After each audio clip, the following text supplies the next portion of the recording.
Good afternoon, everybody. Welcome to this afternoon session of our seminar.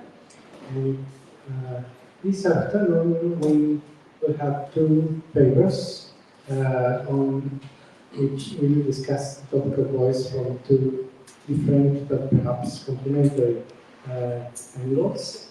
First, Natascia Pellè is going to talk about voice in war, cries, proclamations, and sound of conflict in Greek historiography. Natascia Pellè doesn't need a presentation here, but nonetheless, I'll proceed to shortly read the CV. Natascia Pellè is Associate Professor of Classical Philology at the University of Salento, where she also doubles as Director of the Center for Papyrological Studies, founded by late Professor Mario Cavasso, and as Chair of the Humanities degree program.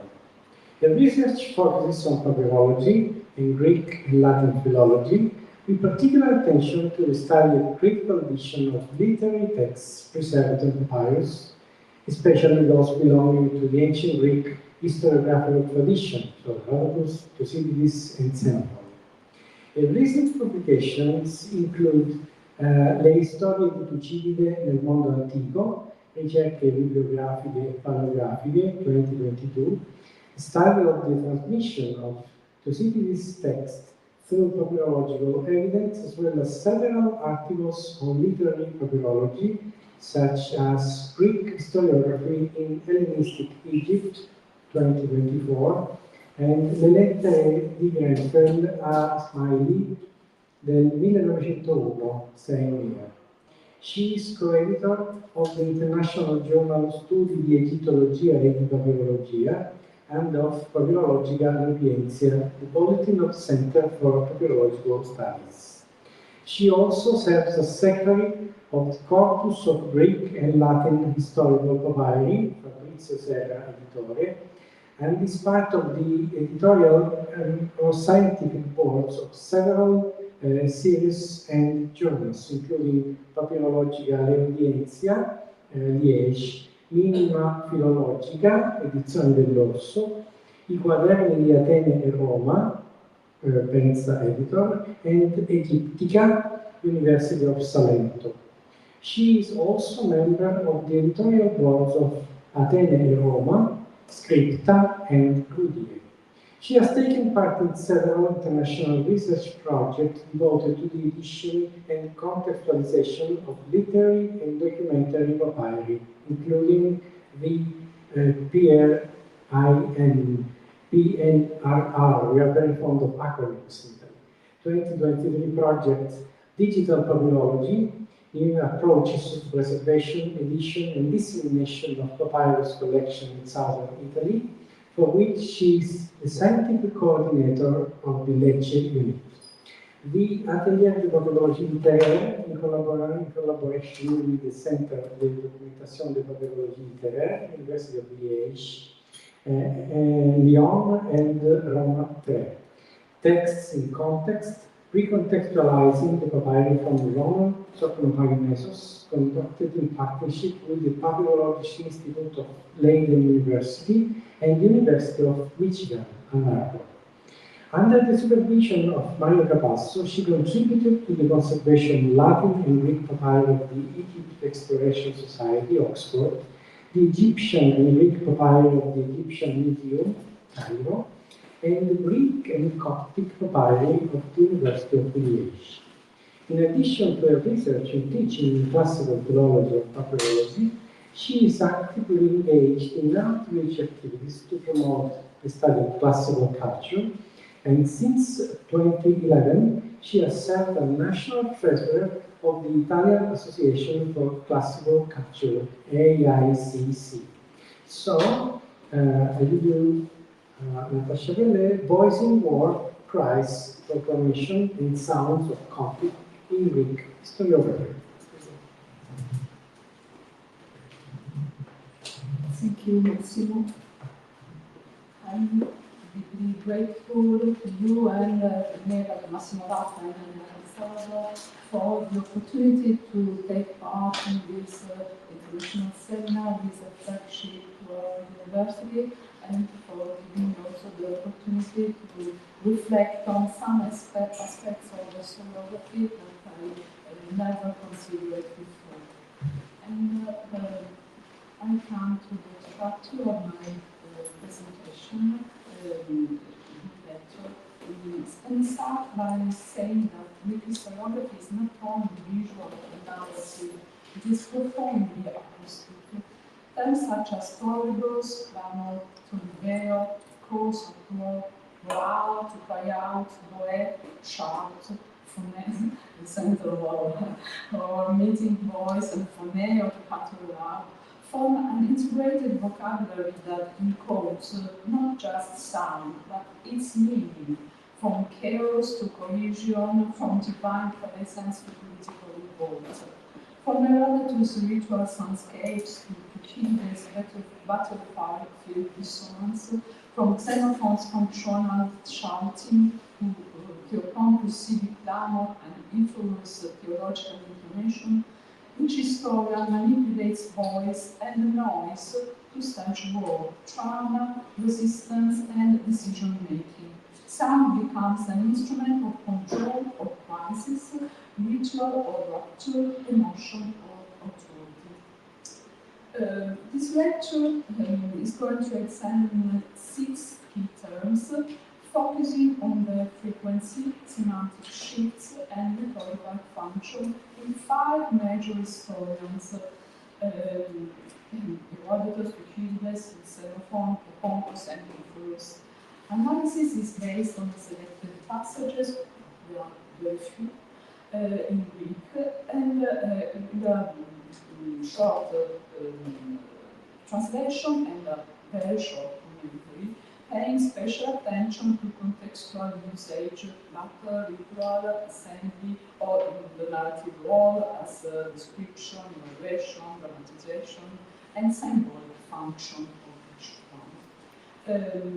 I can start from the first one in Herodotus.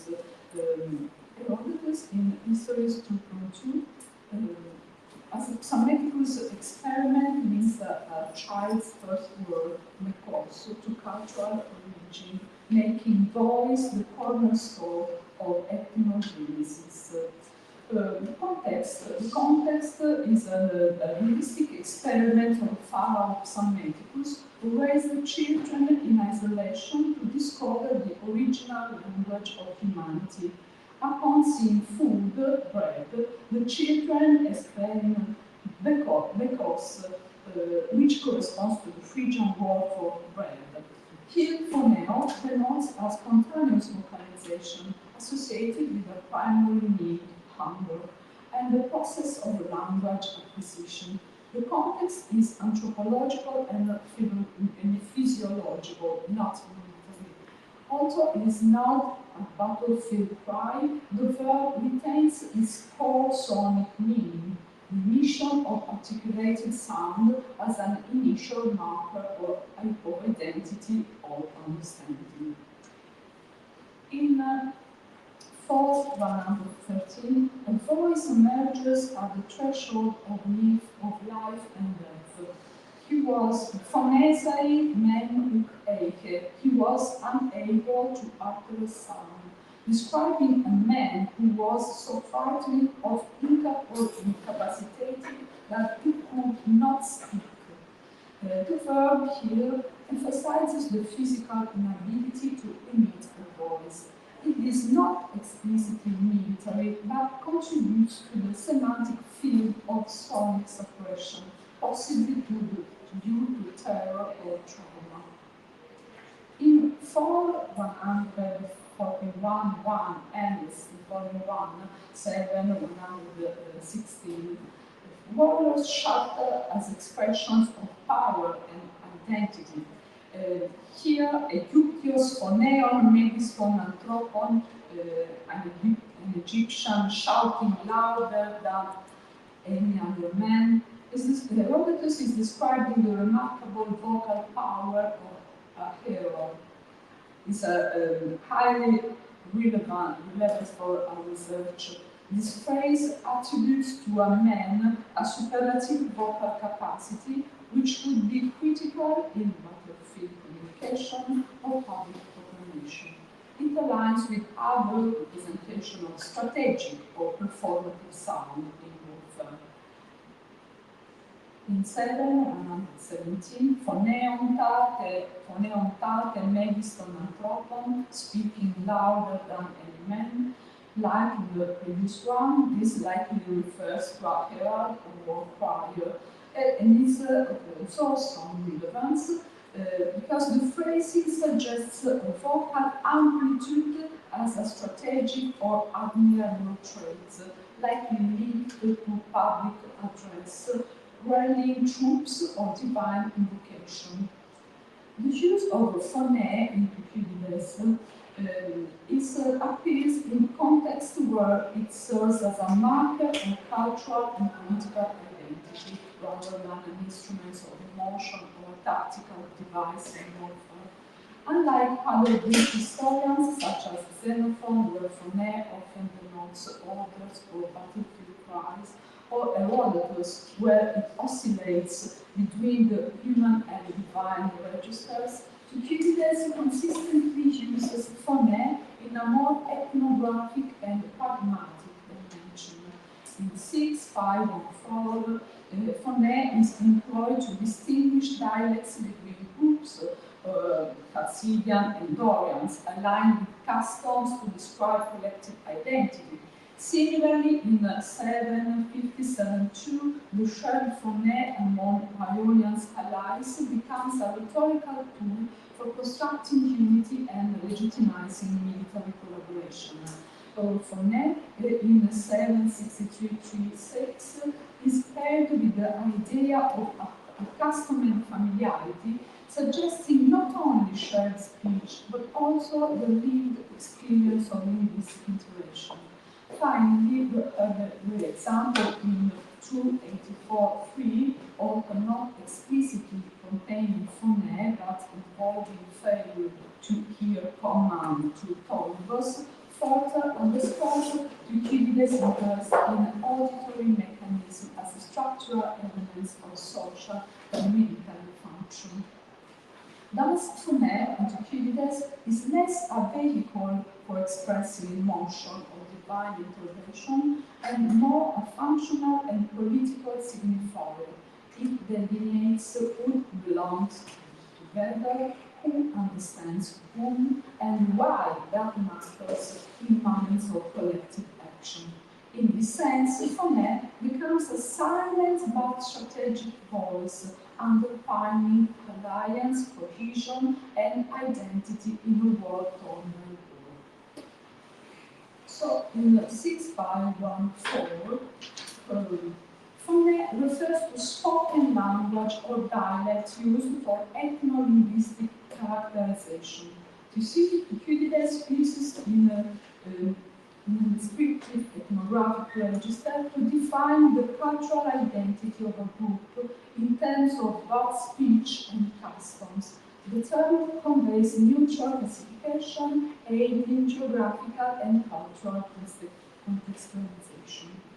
In 757-2, the Athenians themselves, being Ionian, went voluntarily against the Dorians, Syracusan, and with them joined in the expedition the Lemnians, Andrians, and Eginetans, who at the time held Aegina, and also the Estians dwelling in Estia, in Eubea, being colonists, all still using the same language and customs.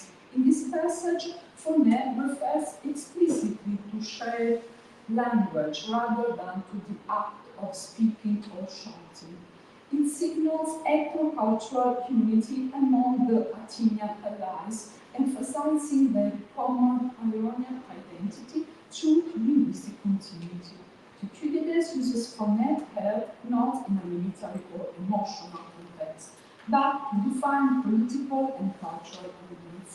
The term thus assumes a semantic value akin to dialect or speech community, marking boundaries or affiliation in the broader context of the Peloponnesian War.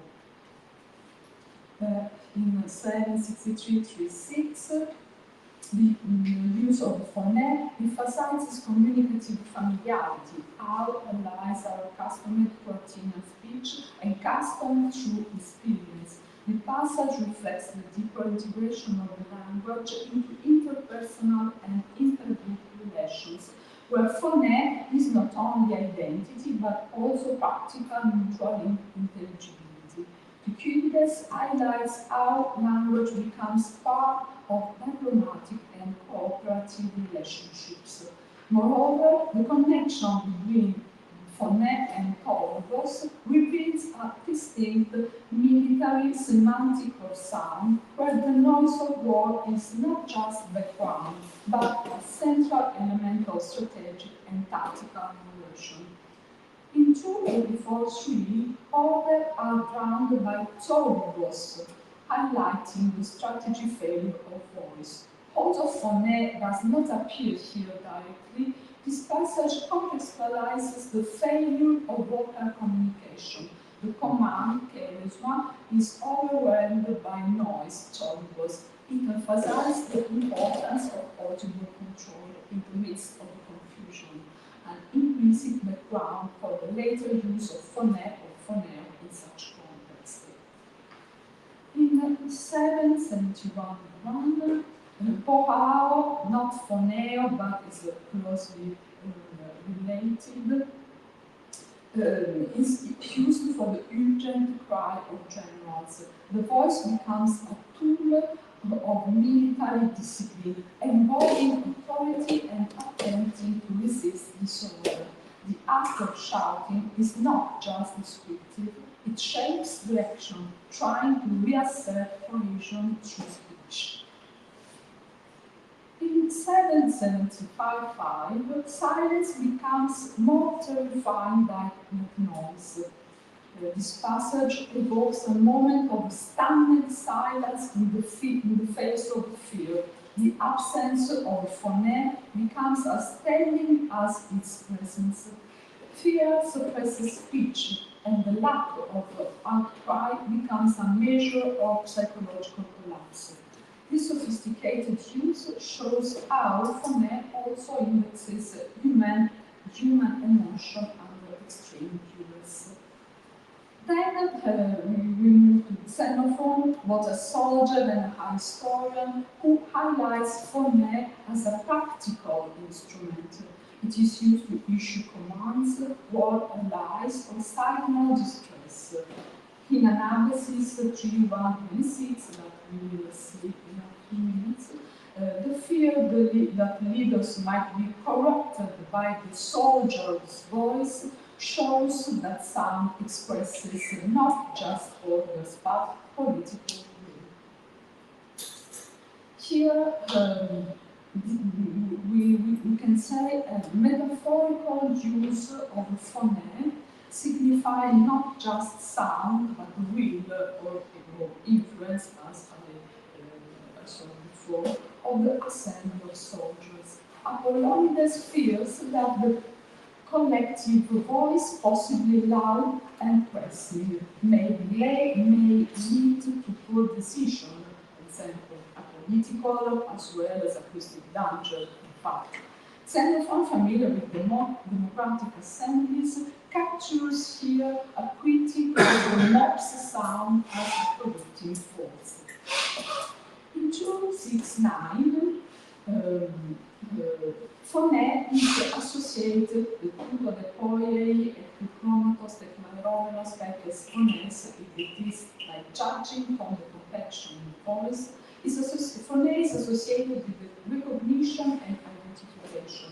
A soldier judges whether someone is alive or not based on their voice and appearance. While not strictly a battlefield shout, it shows the relevance of vocal cues even in moments of confusion or potential danger. The voice functions as a diagnostic auditory marker in the aftermath of combat. Then then we have Theopompus. In contrast to authors like Thucydides and Xenophon, where the lexicon of Sardo, particularly for Fonnè and its comments, plays a pivotal role in scenes of battle and command, the evidence in Theopompus and Pythagoras suggests a different, more civilian or symbolic use. In Theopompus, Fonnè often appears in political or religious settings. The recognizable voice of an enemy general from the city walls in fragment 26 is the only fragment with clear military resonance. Other occurrences reflect civic agitation, religious epiphany, or metaphorical crowd noise, like in 225 and fragment 327. Merging Fonnè with the Toribus and indicating the social power of collective sound, but not combat situation.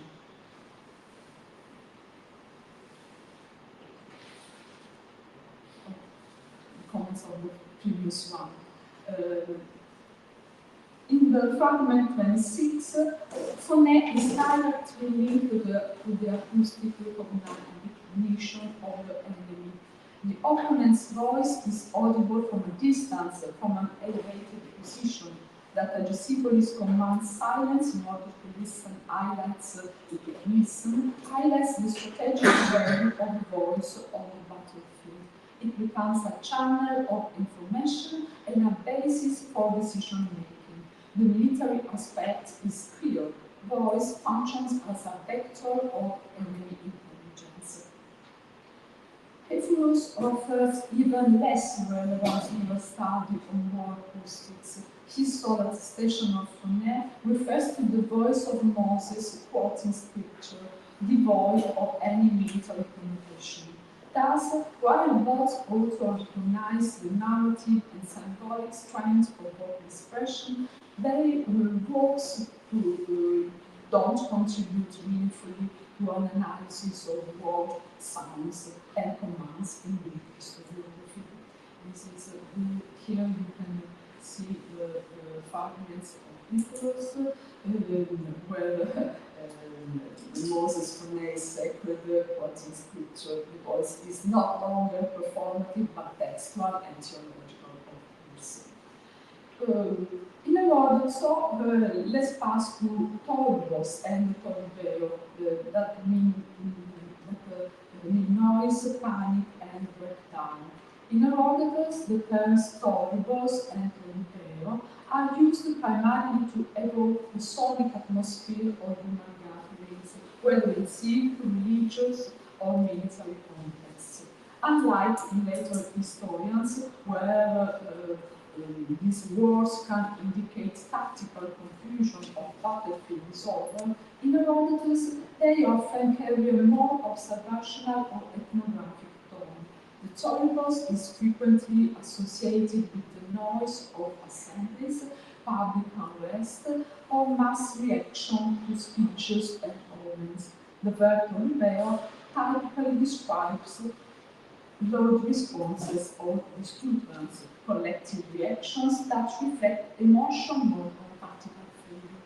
While these terms occasionally appear in military settings, their function is less strategic and more illustrative, helping to shape the acoustic environment in which historical events unfold.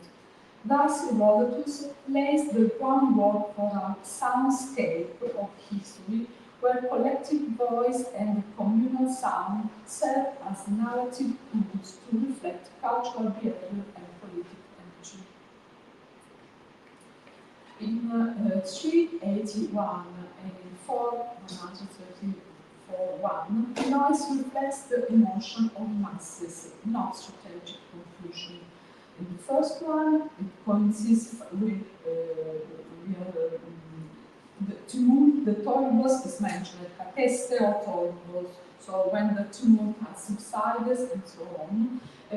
This concise phrase describes the moment when public uproar breaks out following the exposure and the overthrow of the Magi. the term torribus encapsulates not just noise, but collective emotional reaction, chaotic and immediate. It functions as a narrative marker of crisis and crowd dynamics. In Book 4, this episode, Darius sends a message asking what the noise among the Scythian means. The torribus here is ambiguous and potentially threatening, showing how Herodotus used sound as a sign of unrest or hidden movement, an auditory organ requiring interpretation. In 856-2, the torribus of battle is part of ritual spectacle. The key expression is est tosutum torribon apiconto. This expression emphasizes the climax of an emotional and collective reaction. News of the capture of Micale leads to widespread agitation. The torribus acts as a barometer of public upheaval, aligning perception of sound with intensity of response. In Thucydides's historiography, the terms torribeo and torribus are used with notable consistency to depict moments of crisis, panic, and breakdown in military or civic order. Unlike neutral descriptors, these words carry connotations of uncontrolled emotion and systemic failure, frequently serving as auditory markers of political instability or battlefield disarray. The use of torribeo often signals a moment when collective panic overrides structured action, revealing the psychological fragility of armies or citizens, whether in naval movements disrupted by commotion. The term highlights how noise, real or symbolic, obscures responsibility and undermines rational coordination. For example, in 326.1, where torribumenoi esson tais nauseam estem Mytilenem exceptum, being drowned into confusion, they attacked Mytilene with less force using their ships.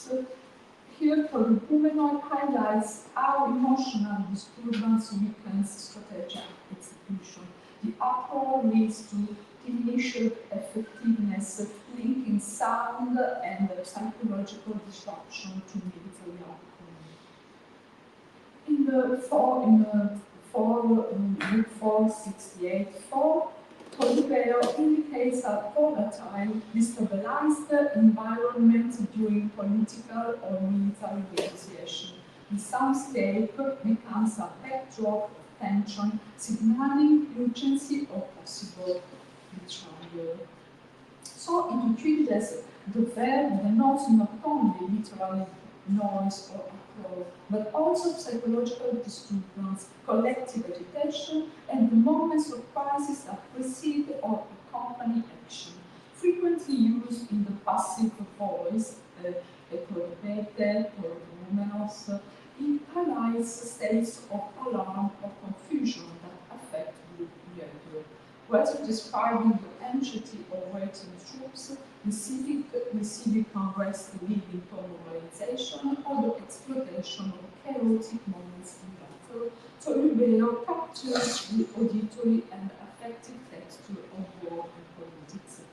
Its narrative function is to dramatize thresholds between expectation and action, order and disorder, silence and tumult. Similarly, torribus is rarely just a background noise. It typically signals a disruption that adds outcomes. From the battlefield to the assembly, it conveys that physical sound and emotional resonance, creating an atmosphere in which fear, misinformation, or manipulation flourish. Thucydides thus treats noise not as a neutral phenomenon, but as a key vector in the anatomy of conflicts.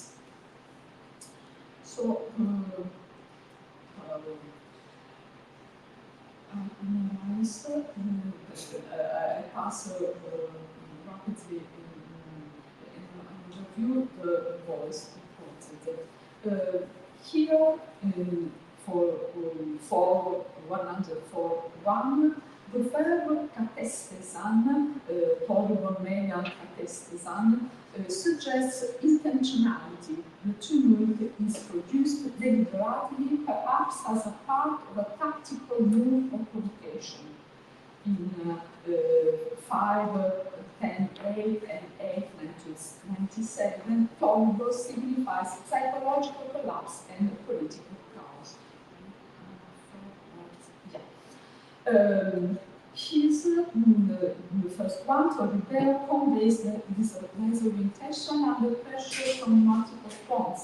The soundscape becomes a psychological mirror of being surrounded and vulnerable. And in 892-7, polybos becomes eclecticos, terrifying or stunning. This highlights how sound can polarize or overpower, affecting moral and perception. So then we can come to some concluding remarks on the acoustic lexicon in Thucydides, Astorgos, and Tolipeo. In his lexicon, the terms polybos and Tolipeo play a significant role in the representation of war as a sensory and perceptual experience. Unlike other historians more interested in institutional development or narrative progression, Thucydides often constructs the historical scene through acoustic signals with descriptive, psychological, and strategic values. Expressions like polybos, medias, or polloto recur frequently to indicate chaotic situation, often during battles or uprisings. Noise signals a loss of control, a fracture between order and disorder, between rationality and panic, as we can see in the two examples that we already examined. Then we come to a noise as a symptom of panic. The association between polybos and collective fear is systematic. In 377.1, the quick noise is mentioned alongside the pephobemenoi, those who are afraid. In 892.7, it is even described as eclecticos, shocking or overwhelming. The sound is not merely environmental, but a collective psychological effect, contagious and paralyzing.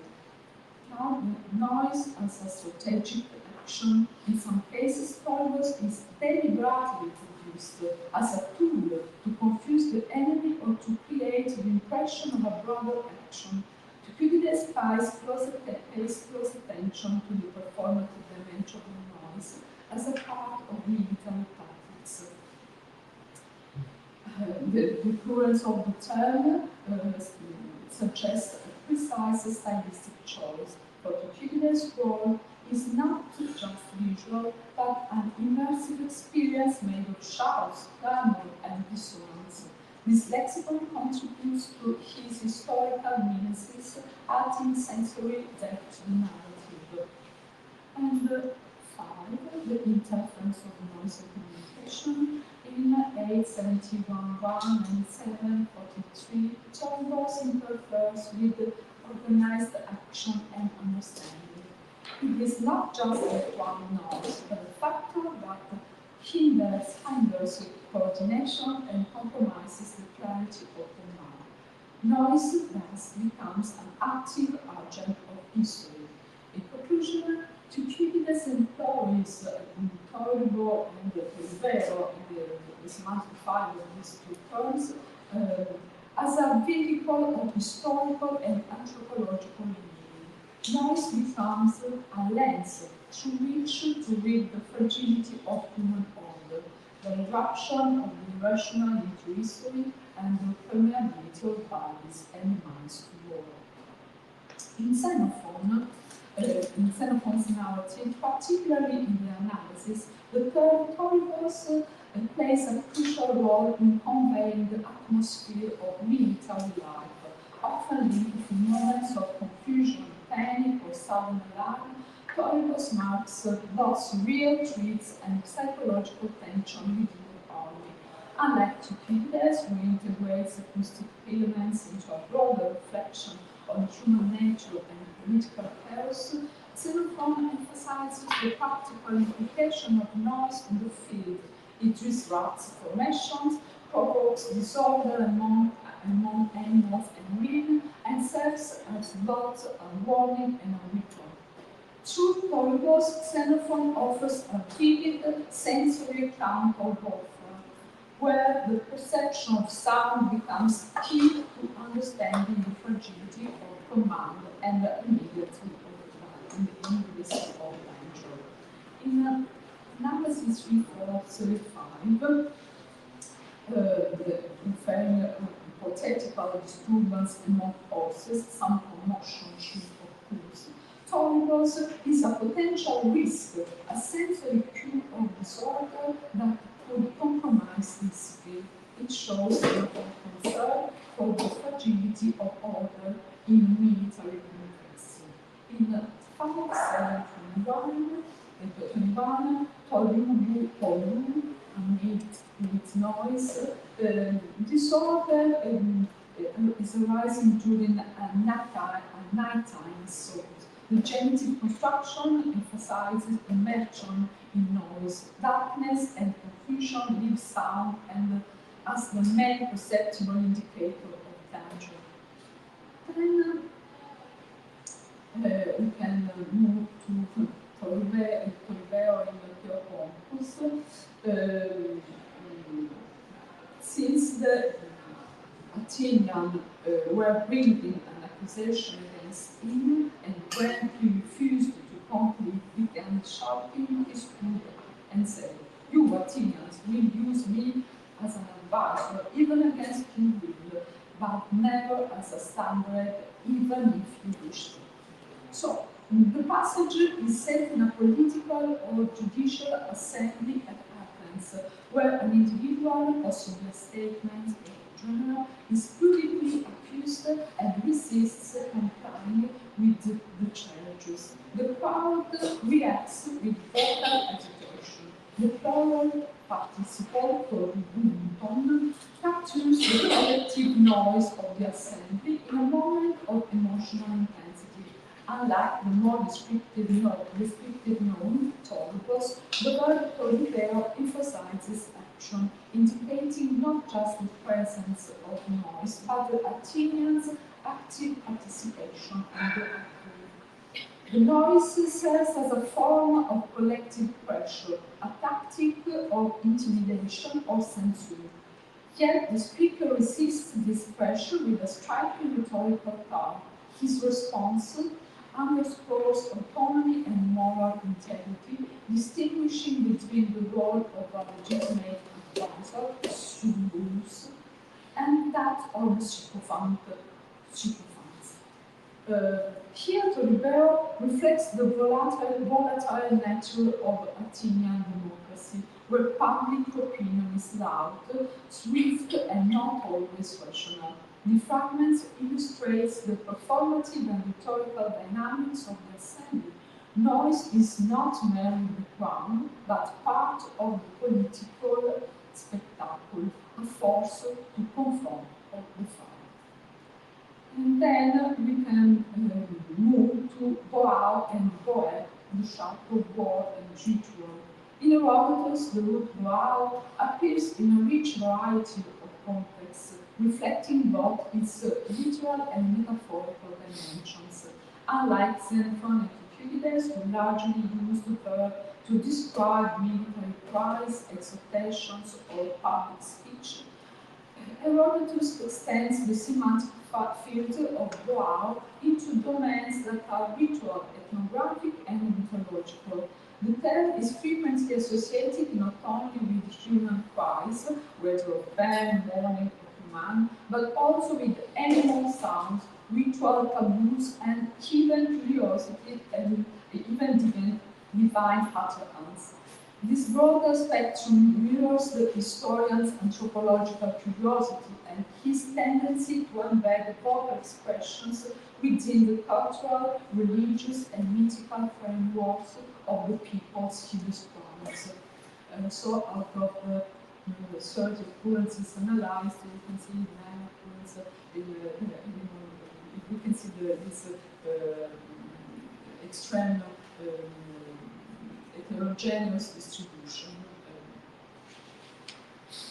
The range shows Herodotus' stylistic and cultural richness. His use of voix is both literal and literary, a term that bridges the sound of humans, gods, and beasts. In 314-9, the wife of Inca Furness dwells in mourning. The voce is a ritual lament echoing Homeric scenes. Herodotus aligns female lamentation with glaucomos, weeping, emphasizing the collective pain of separation. In 105, we read voce, Pen having called out the name of Philippides urged the Athenians. A rare instance of voix used for a divine utterance, because voice is direct and powerful by passing ritual relation. In 517, we read the voices with the Corinthian cult upon them by name, shouting that she assist. The vocative cry here becomes a condition for divine or allied intervention. Sound is presented as a trigger for action, lending it a magical or contractual force. In 146, voce marks the ritual interdiction of naming, where the human voice becomes a pillar of taboo. The verb's expressive force is inverted into silence. And then in 269, we have a passage that occurs in Herodotus' description of the festival of Bubastis, one of the major religious celebrations in Egypt. Herodotus highlights the lively and even transgressive behavior of the women during the festival's river procession. The use of voce, shouting, is particularly notable. It conveys not just violence, but a kind of ritual exuberance of mockery, as the woman vocally address or tease those in the city while passing by on roads. Herodotus lists a variety of female behavior: shouting, mocking, dancing, lifting their garments, portraying a scene of ritual inversion where norms are temporarily suspended. The Fωναί, in this case, expressed through voce, is not sacred or military, but rather carnivalesque, tied to collective emotion, festivity, and perhaps even fertility symbolism. It contributes to the vivid soundscapes of the festival, showing that vocal expression was central for communal identity and ritual performance. In the 1997, Herodotus' use of voix reveals a world where the human voice is layered with meaning. It can parts of praise, summon gods of friends, lament or exalt, and even sustain ritual taboos. Compared to Xenophon tactical immediacy and Thucydides' institutional stylization, Herodotus uses the vocal expression to explore cultural identity, emotional experiences, and mythic resonance.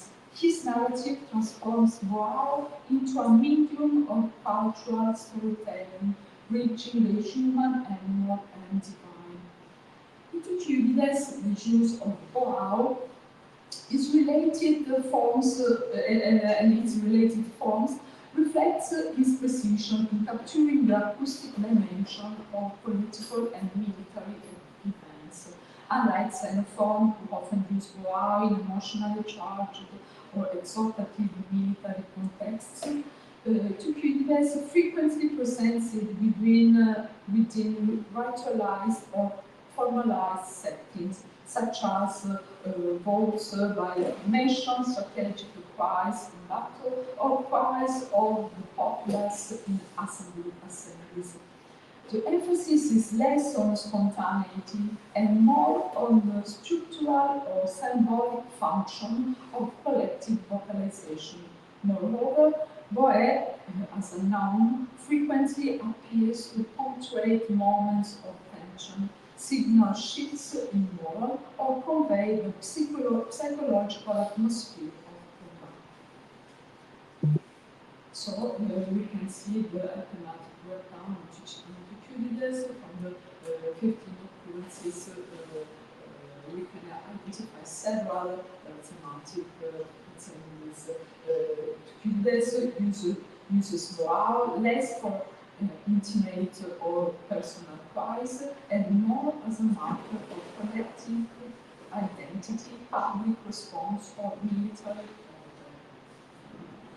In 187-2, shouting where in assembly means battle.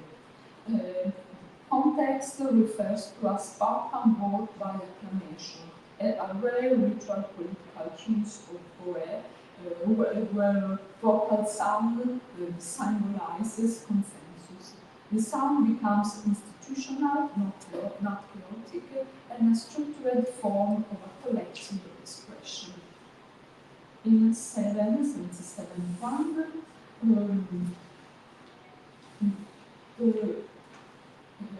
we can see the failure to hear or shout that signals collapse.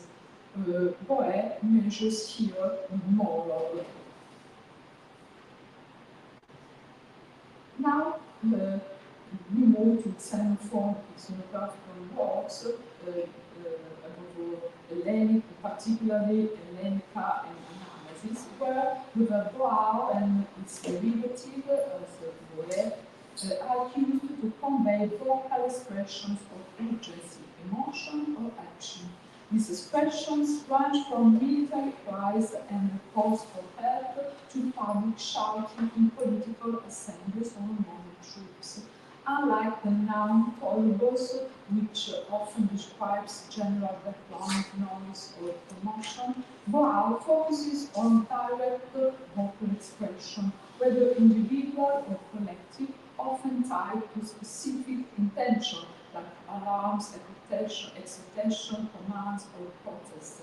The verb is dynamic and performative. It signals not only the presence of sound, but also the intent behind the voice, whether to warn, incite, request, or celebrate. In Xenophon, voce thus functions as a key narrative device to illustrate moments of crisis, solidarity, or political tension. Military and exhortative uses dominate, showing voce as a tool of urgency, leadership, and coordination in action. Just a few, one or two examples. Yes, one from Analysis, 181, where the context is the cry of alarm in the Greek and barbarian, and a crucial moment where voce bridges linguistic barriers. Sound, not voice, conveys danger, a universal acoustic signal. And then the case of Hellenica, where voce is used in a popular assembly, a plural durative form that underscores mass vocal participation in democratic settings, illustrating the volatility and expressiveness of Athenian politics. And then we can jump to your pompous testimonium, but here it is not appropriate to speak about the term wow in the pompous, because it's the term used by the author of the testimonium, so it's not appropriate because it doesn't pertain to your pompous lexicon. Just a few words to put on relief the richest historians between the ones we had examined till now. Herodotus offered the richest and most varied use of acoustic vocabulary. Voice is a mystical origin, a ritual noise, a battle, soundscape, mourning and lament, protest and resistance. His use of sound is ethnographic, symbolic, dramatic, built in a world where history is heard as much as told. And we can finish, we can conclude with a comparative synthesis regarding concerning the words we have examined today, and a small conclusion. The Greek historians did not merely describe the past, they made it resonate across Herodotus, Thucydides, Xenophon, Theopompus, and Pythagoras.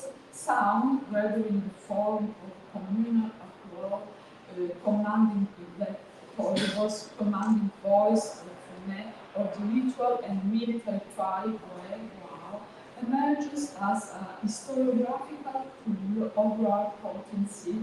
It captures the emotional temperature of the moment, maps the dynamics of leadership and disorder, and articulates a civic and sacred identity. In Herodotus, sound bridges myth and ethnography. In Thucydides, it reveals the internal logic of war and politics. In Xenophon, it becomes spectacle language. In Theopompus, a rhetorical force of the poems, and in Pythagoras, a voice of textual narration. The result is a layered and immersive soundscape that challenges modern readers to hear ancient past and to recognize the voice, not just the text, as the bearer of historical truth. Thank you for your patience.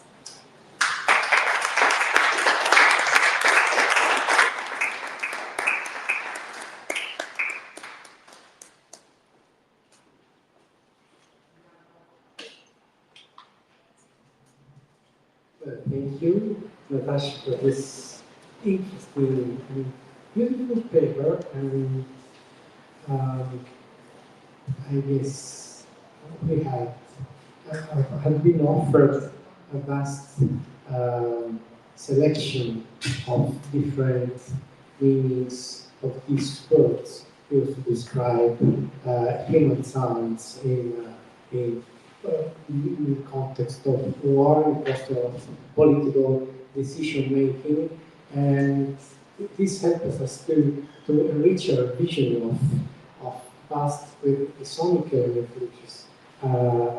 It's crucial to a global understanding of the dynamics of human actions in the past. So I'm wondering if from the audience there are questions or suggestions.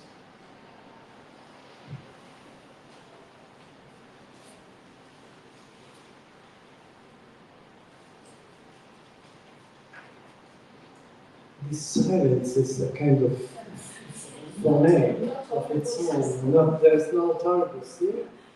That's a good question. Is there silence? The silence is opposite to horribles, and sometimes silence means danger. When Herodotus asked if what the horribles of Scythian means, he's accustomed to consider he's like a danger. But when he expects the authorities and he doesn't hear, he is afraid that the danger comes from the silence.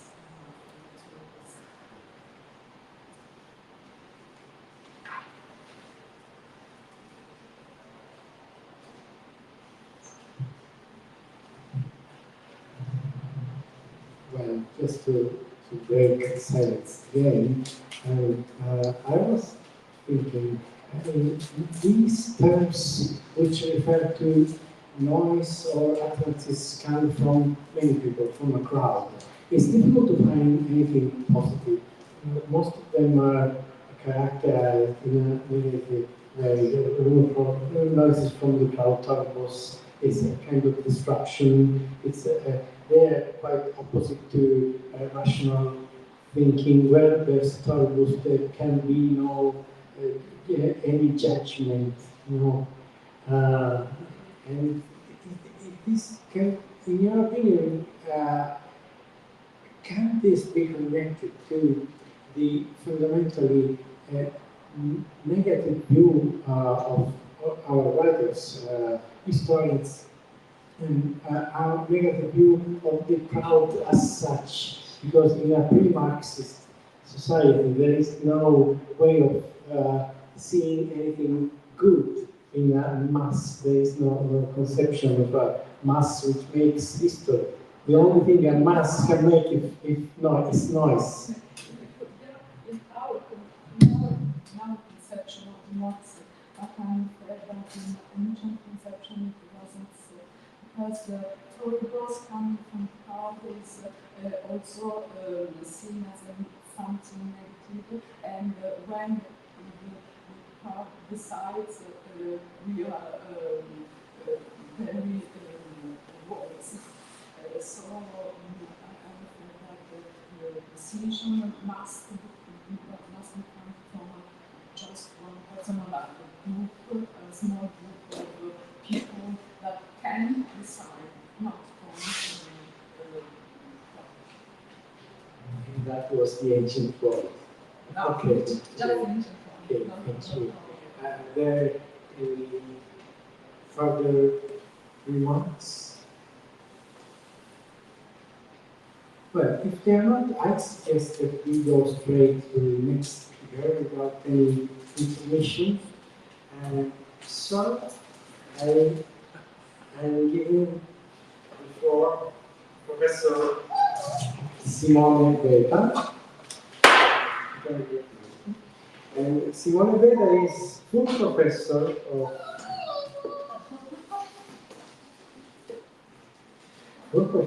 of Greek literature at the University of Siena. He has PhD in philology and history of the ancient world, and he has always studied topics related to both language and with an anthropological approach, and is the author of vast series of publications. I will limit myself to his books because otherwise we will consume our time. And I want to recall his book, his translation of Lucianus' On Dance, La Danza, Lucianus Amosoda, Venice, 1992. The epigrams of Marshall, with introduction, translation into Italian, and notes from Mondadori Publisher, 1995. Terensis Adelphi, 1996. And the Istituzionatoria by Quintilian, some books from 7 to 9 books, and a book on the metaphor, Greek texts and Latin texts translated and commented on, together with Giulio Guidolizzi, and then another comedy by Terence, The Woman of Andor, and Then this very interesting book on wine in Greek literature, Oinos, il vino nella letteratura greca, Carocci, 2002. And then he has worked on Aristophanes with a volume on il linguaggio nelle commedie di Aristofane, parola positiva e parola negativa nella commedia antica, 2004, and he also authored books on the history of ancient theater, on tragedy, and on comedy. And again, on the topic of wine, wine and poetry, a collection of 150 epigrams on wine. He has also worked on the myth of Ulysses, Odysseus, from Homer to Seneca, and this is a miscellaneous book, 2007, Bourg, Rizzoli, Milano, an edition of Greek lyric poets and of Greek comic poets, and more recently, an introduction to Aristophanes' Lysistrata for Mondadori 2020. This afternoon, Professor Beta will be talking about comic voices, Phonαί, and its cognates in Aristophanes, so Greek comic theater. They're all yours. Thank you very much. I'm very happy to be here, and I thank Professor Raffa and Professor Castaldo for their invitation. It's the first time for me in Lecce for this MOISA summer school. 2 years ago I was in Bressanone, and my topic that time was not very different from this one. The topic of that summer school was the voices of animals. And I'm going to speak of animals in this talk as well. And I remember that, just to make a connection between this occasion and former occasion, that one of my guides in that talk was a book by Maurizio Bottini, with whom I work. I've been working in Siena. He retired a few years ago, but he's still active and working there. A book published in 2008, whose title is translated in English, Voices, Anthropology of Sound in the Ancient World. It's a very interesting book on the phonosphere of the ancients, and for that summer school I dealt with the voices of animals.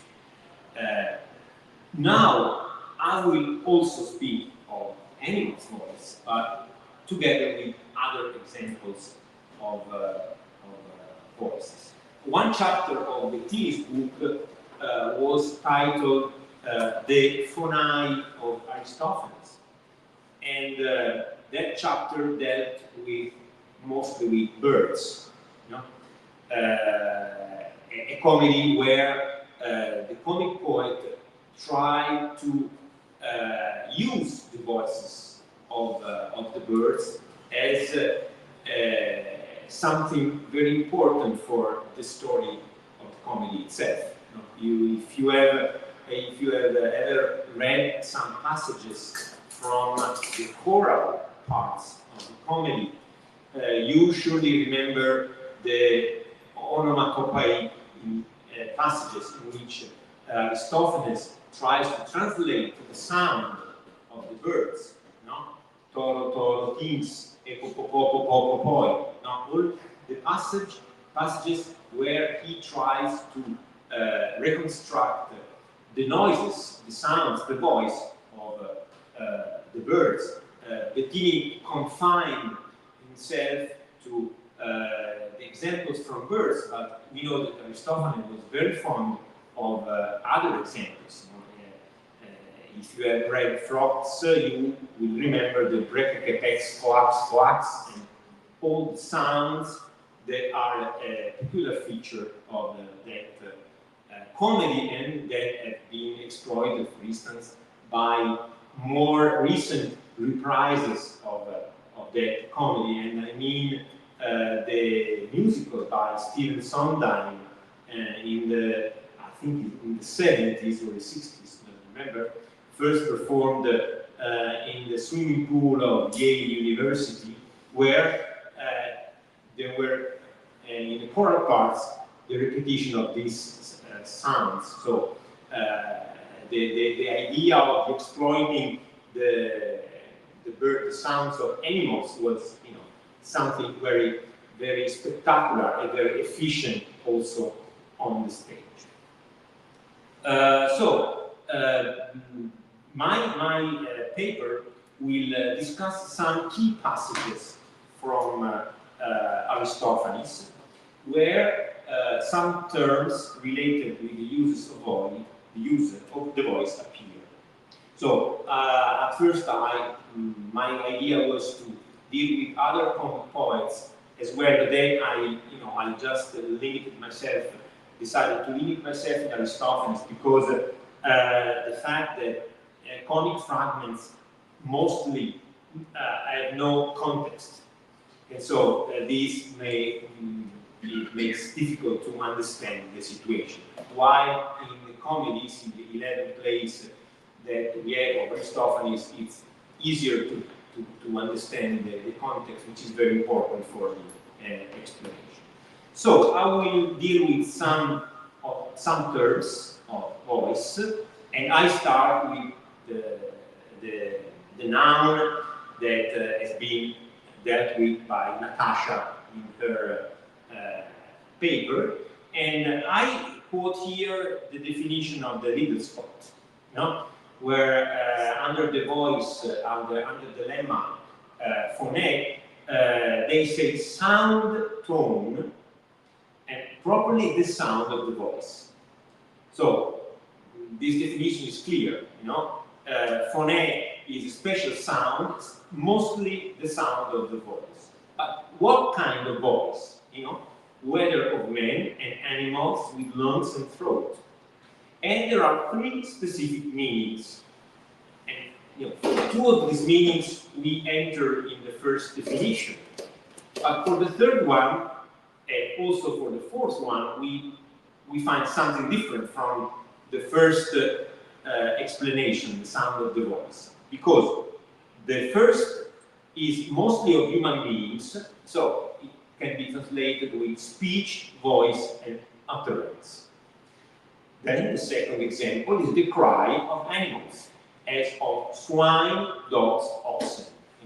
Just say these three, but there are many more. And then we have two other specifications.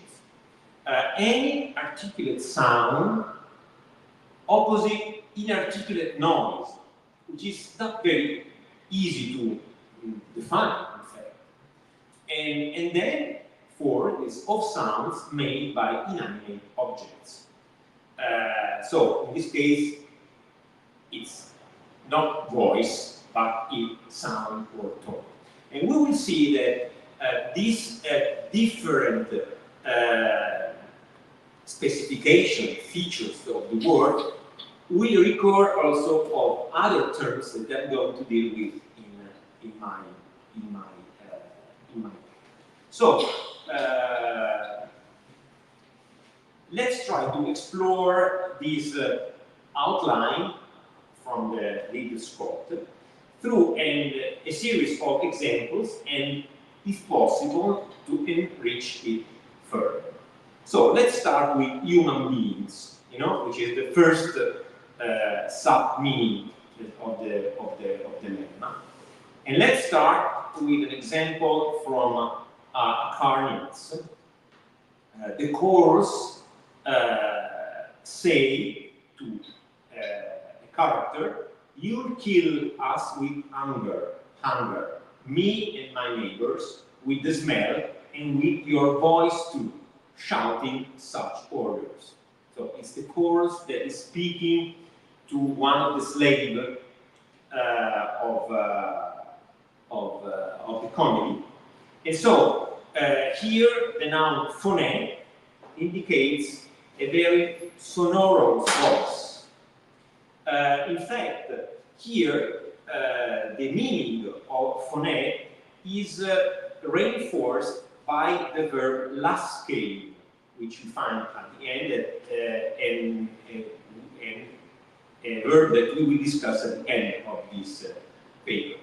But here, the "phonè," it doesn't indicate a simple voice, but a voice which is stronger and louder than usual. Let's move to another comedy. I will discuss the comedies in chronological order, just to have an order, but of course the meanings can be different. The next two examples come from Nights, and these two examples are in fact very similar, because that voice is the voice of the demagogues. Night is a political comedy, and the protagonists of the comedy are two demagogues, two politicians, two democratic politicians, the Paphlagon, the first one, and then the second one, the sausage seller. In this case, the voice which is discussed, which is quoted, is the voice of the sausage seller. In the first example, one of the two slaves who are trying to find a substitute for their slave master, the Paphlagonian, they identify a possible successor in this sausage seller, which has everything one needs to be a very good politician, no? And what Demosthenes, because the two slaves probably wore two masks of two politicians of that time. Demosthenes is not the most famous one. It's not the Demosthenes of the 4th century BC. Is a politician with the same name who was alive in the 5th century. And other slave had the mask of Nicias, so it was more famous. So what this slave says to the sausage seller, you've got everything else a real demagogue needs: a repulsive voice, low birth, marketplace morals. So you've got all the ingredients for a political career. This is a translation by Jeffrey Henderson. So voice here is coupled with an adjective, miara, repulsive. Miara is, I would say, it's even a stronger term. Coarse, it's something that cursed, something that really disgraceful, terrible. So it's a very strong word.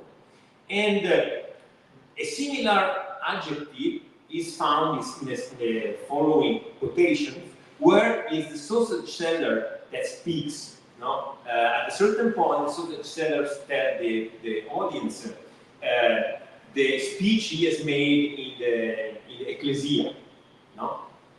And they say when he was forced to speak in front of all the citizens of Athens, he said to himself, "Come on, you demons of puffery and quackery. Come on, foolery, chicanery, and debauchery." So all kinds of divinities that every demagogue must venerate.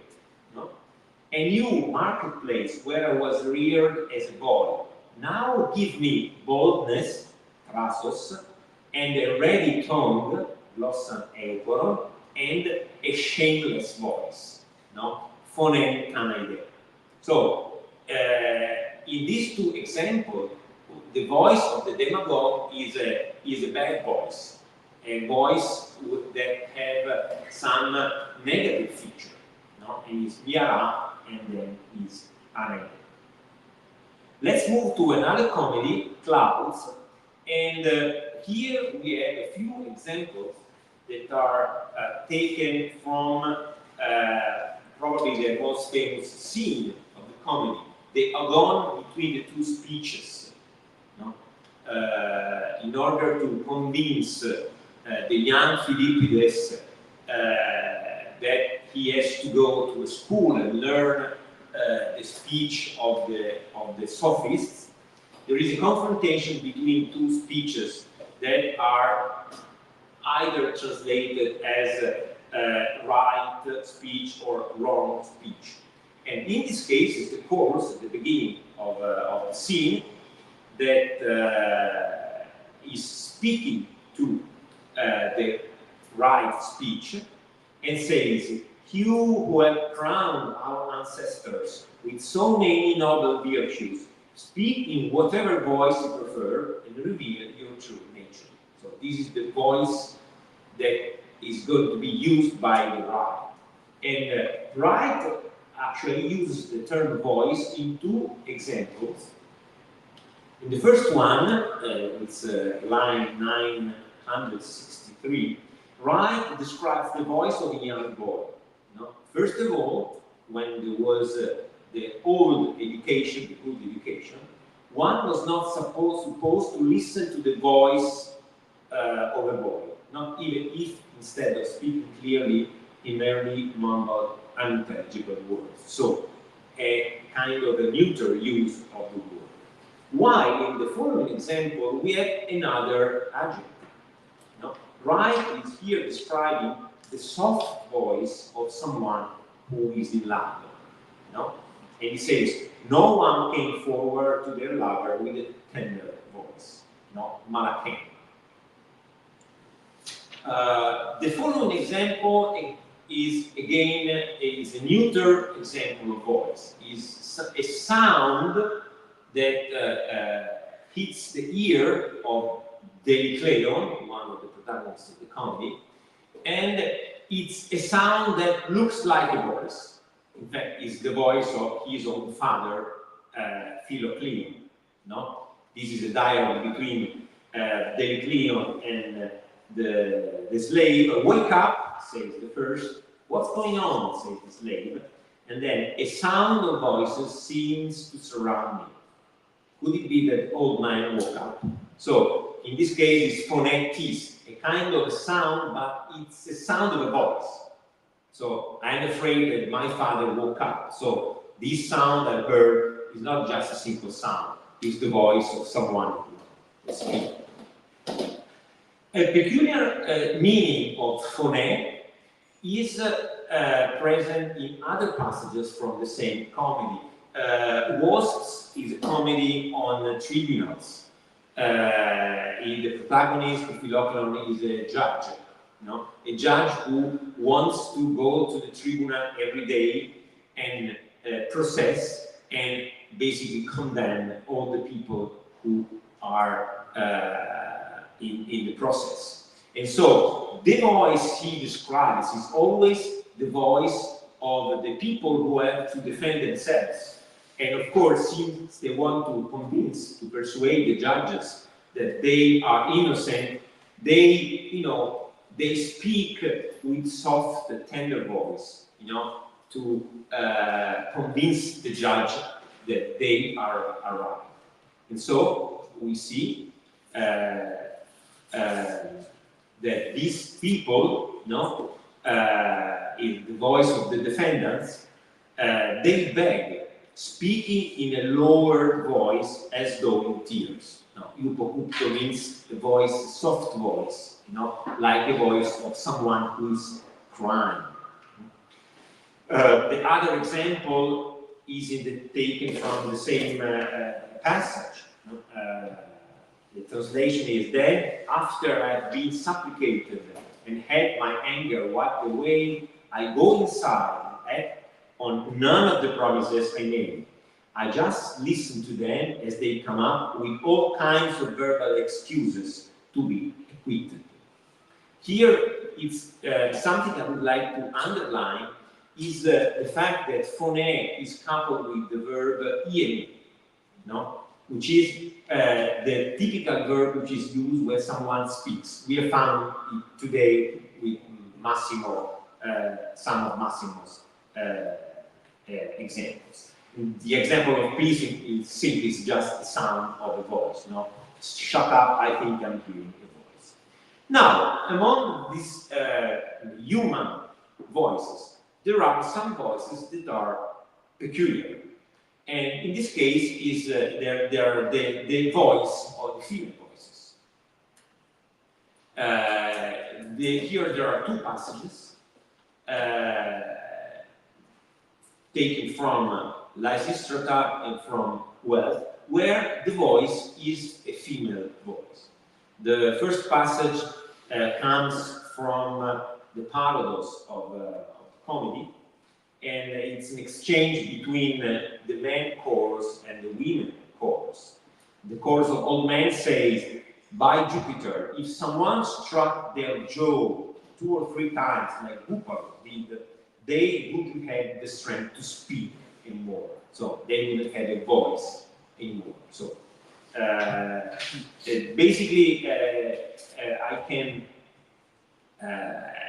refer to the question that had been posed by Sylvain to Natascia before. No? What is the opposite of the voice? Is the silence. And in fact, in this passage, what the men say, if I had hidden the women, they would shut up. And so they would be reduced to their natural condition according to men. So, silence. The other passage is just a dialogue between an old woman and Cremulus. The old woman speaks of her former lover who has just let her down. And he said, and every day, by the 2 goddesses, he came knocking at my door. And Cremulus says, to take you away and carry you out, which is a joke, you know, carry to the cemetery because you're old. And she says, no, by Zeus, he came only out of a desire to hear my voice.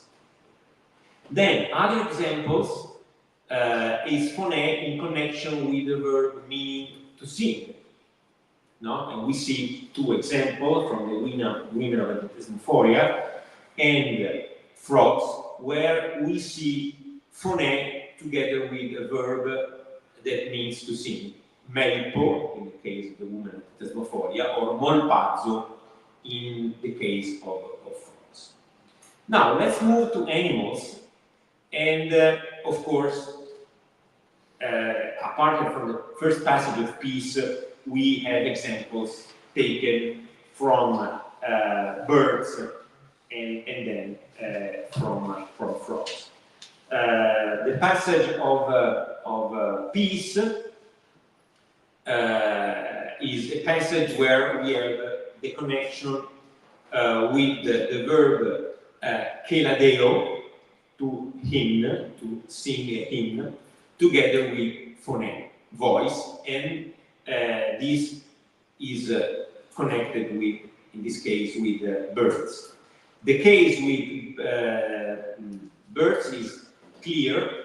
The first passage is hupu, a man who has been changed into bird, and we have the first example of something we are going to see afterwards, that is the fact that we have men speaking and birds singing, or animals shouting, crying, that are mixed up together. And in fact, this is Hupu telling to the protagonist of the comedy that at first they were barbarians, the birds, but by living with them, I eventually taught them how to speak. So I taught them the voice. The other passage is a passage that we are going to find a few times, and it's a passage from the Paradox, and here Hupu praises the bird's pleasant voice. No? domena fonata, no? A voice that is pleasant to hear. Now, the other examples we have seen in the lemma by the leader Scott, articulate sounds and sounds made by inanimate objects. We have a couple of examples of this in Aristophanes' comedy, and all from the same play and from the same context. It is actually the noise of the clouds. So, here are two examples from the prologue of the comedy.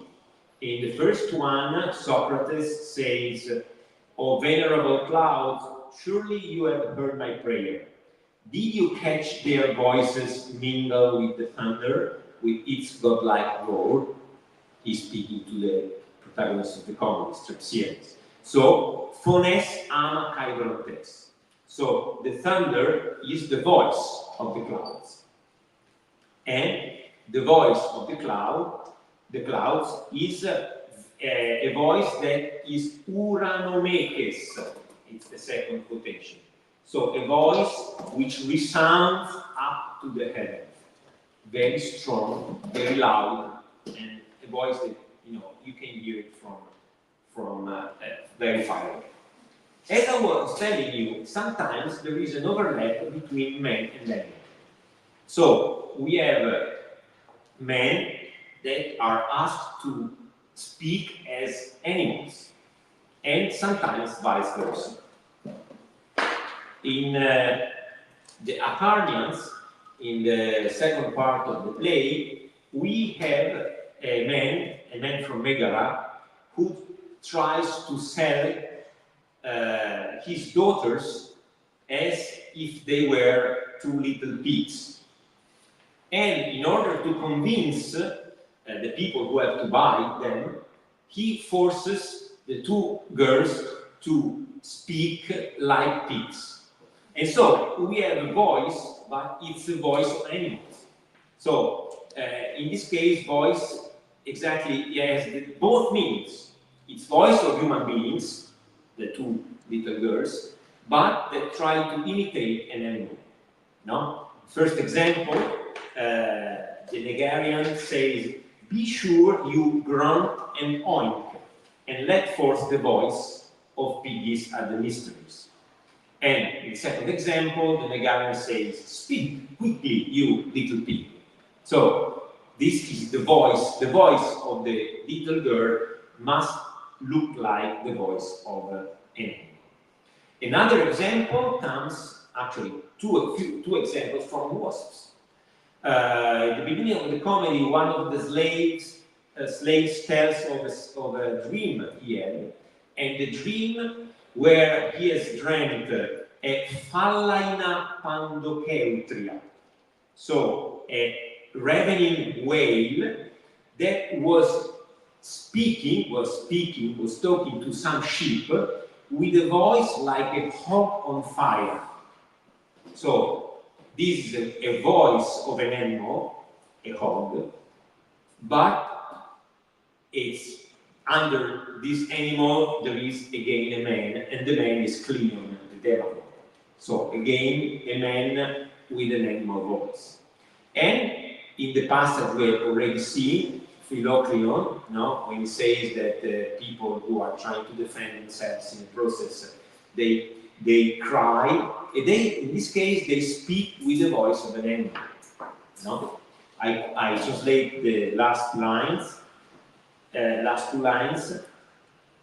If you enjoy the bleating voice of the lamb, please pity the crying voice of the king.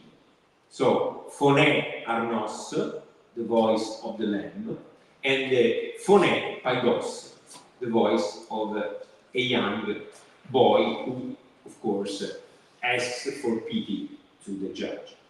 And then, again, the voice of the woman of Tugatros, of the daughter, who again tries to convince the judge of her innocence. But we have also another kind of overlap. Not only men and animals, but also men and noises. There are two examples. The first one comes from nights. This is the voice of the Paphlagon, similar to the whirling sound of the stream Cycloboros, or Cycloboros. Is again the slave that says, for his successor is a seller of hides, our Paphlagon, a robber, a screamer, with a voice like the Cycloboros in Spain.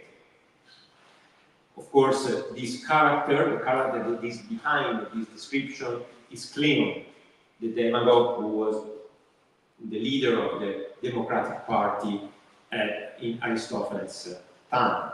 And in Wasps and Peace, in the Parabadis, there is an attack to Cleon where his voice is said to be the voice of a Charadras Olefontutupias, the voice of a death-dealing torrent, of a violent torrent already at full swell.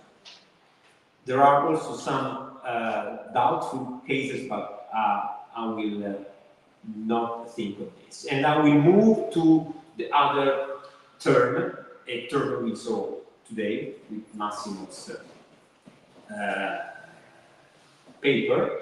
And in this case, Audao is a human voice speech, but this is what Little Scott says, distinguished from Fωναί according to the stories. In fact, Audao has a peculiar meaning, in fact.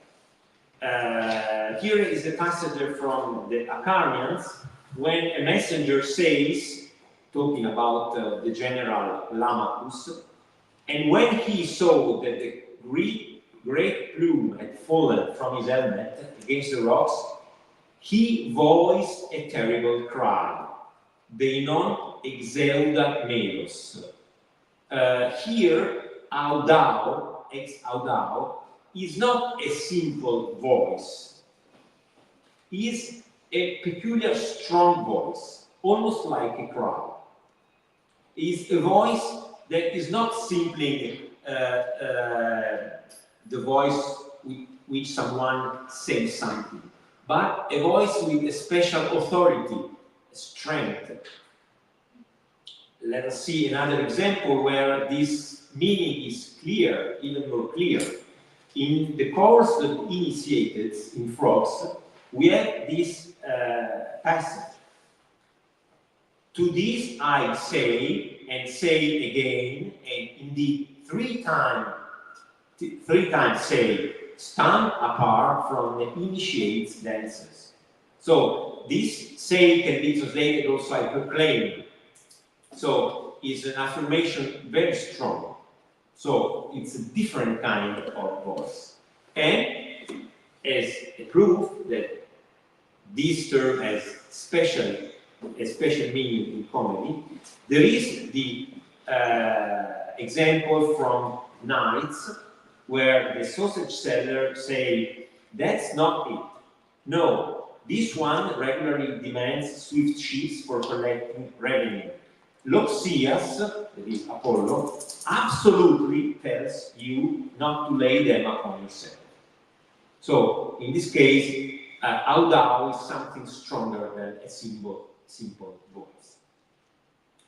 Let's move to other terms. Gerus, or the verb gerunin. Here, again, the Little Scotcho says simply voice, speech. Here, again, it's a human voice, but a peculiar human voice. This is a passage we have already seen in Peace, but here is more significant, because here the verb geruein is used together with the name opa, that's the next term we're going to speak, is used to define the shrill and piercing voice uttered by the terrible tragic poet Melantius. No? And the translation is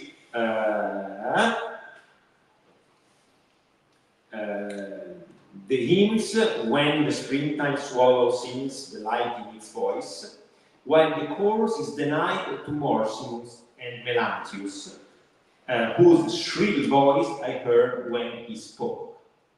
So here Gerusantos indicates a special voice, opa, which is icrotate, shrill, very unpleasant to hear.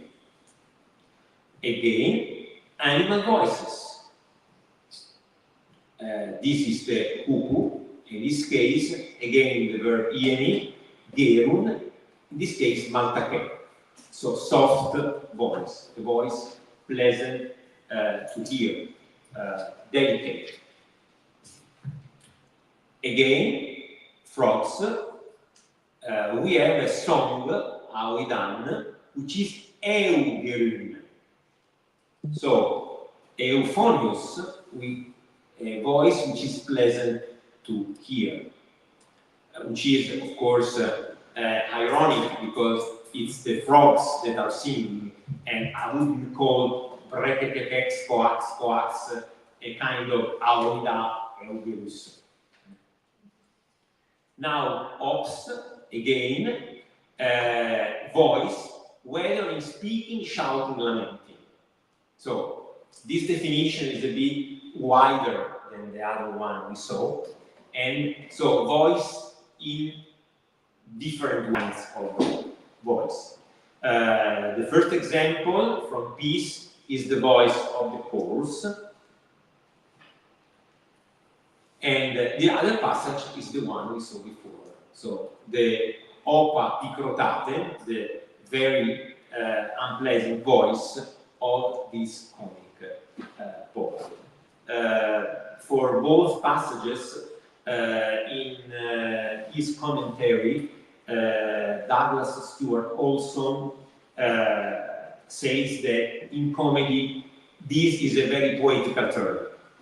So it's a word that is mostly found in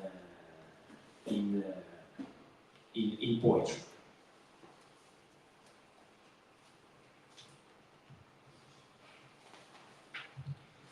And now let's move to another term, or a group of terms, phtegma, phthongos, and phthengis. Here, the definition of leader Scott is the following: utter a sound or voice, especially speak loud and clear, said of the human voice, of animals, as a horse, of inanimate things, of a door. And let's see the examples. The first passage comes from Frogs, is a dialogue between Dionysus and Heracles. Dionysus says, but if you look for a potent poet, one who could utter a lordly phrase, you won't find any left. And Heracles says, what do you mean by potent? Potent is the adjective gonon. And Dionysus answers, potent as in one who can give voice to something adventuresome. Like, and then he quotes some lines taken from Aeschylus, so very solemn and very strong. So in this case, in fact, phthengomai is used of a particular kind of speech, loud, clear, solemn, or something like this. But there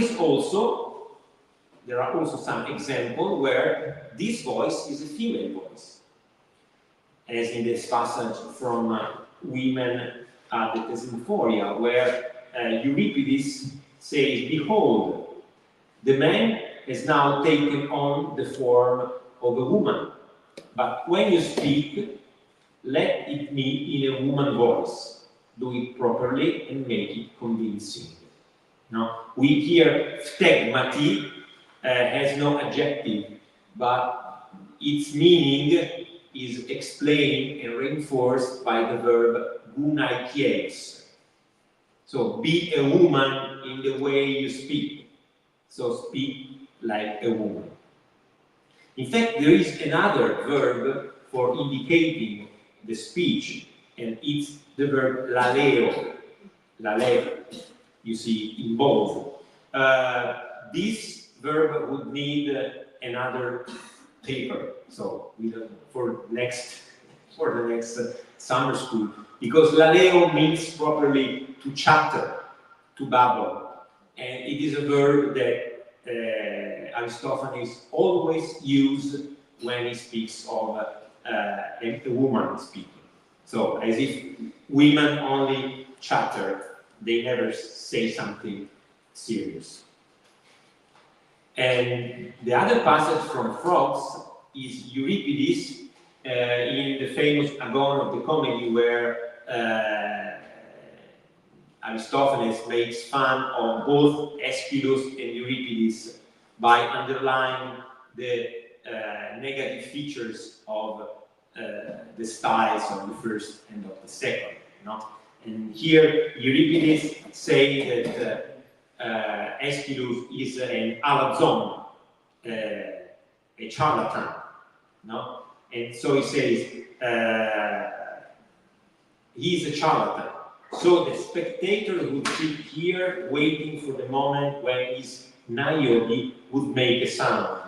Meanwhile, the play went on and on. This is a passage where Aristophanes, through Euripides' voice, makes fun of the silence of some of the characters of Aeschylus. No? And so, in this case, stengomai is used of the voice of niobe, so a woman in this case. We have fragments, no? This is why I've not dealt with fragments in this occasion, because sometimes we don't have the context, and every translation is a guess, no? These two fragments, Phthensai, Syten, Phonen, Anateikisas, Ano. So we have Tengomai and also Phonen. And the translation might be something, speak, and in doing so, let your voice rise again like a wall. So, speak with a very strong voice. Probably this is the meaning of the passages. And the second passage is stegma ke krateken.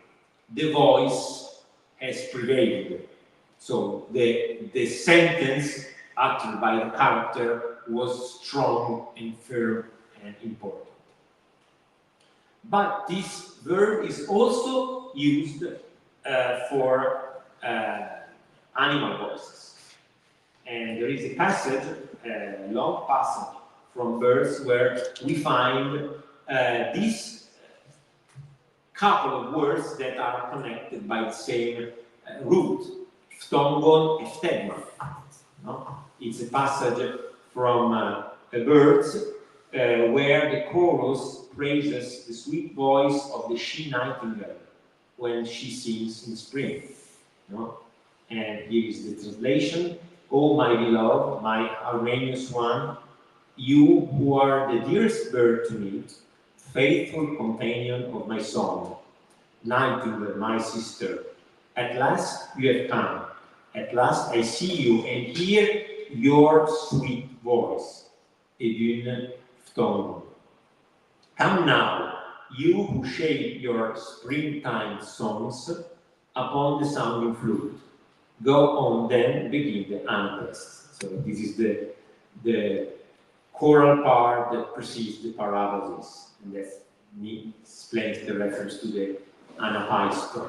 So, stegmasin erinomis, no? The spring voice.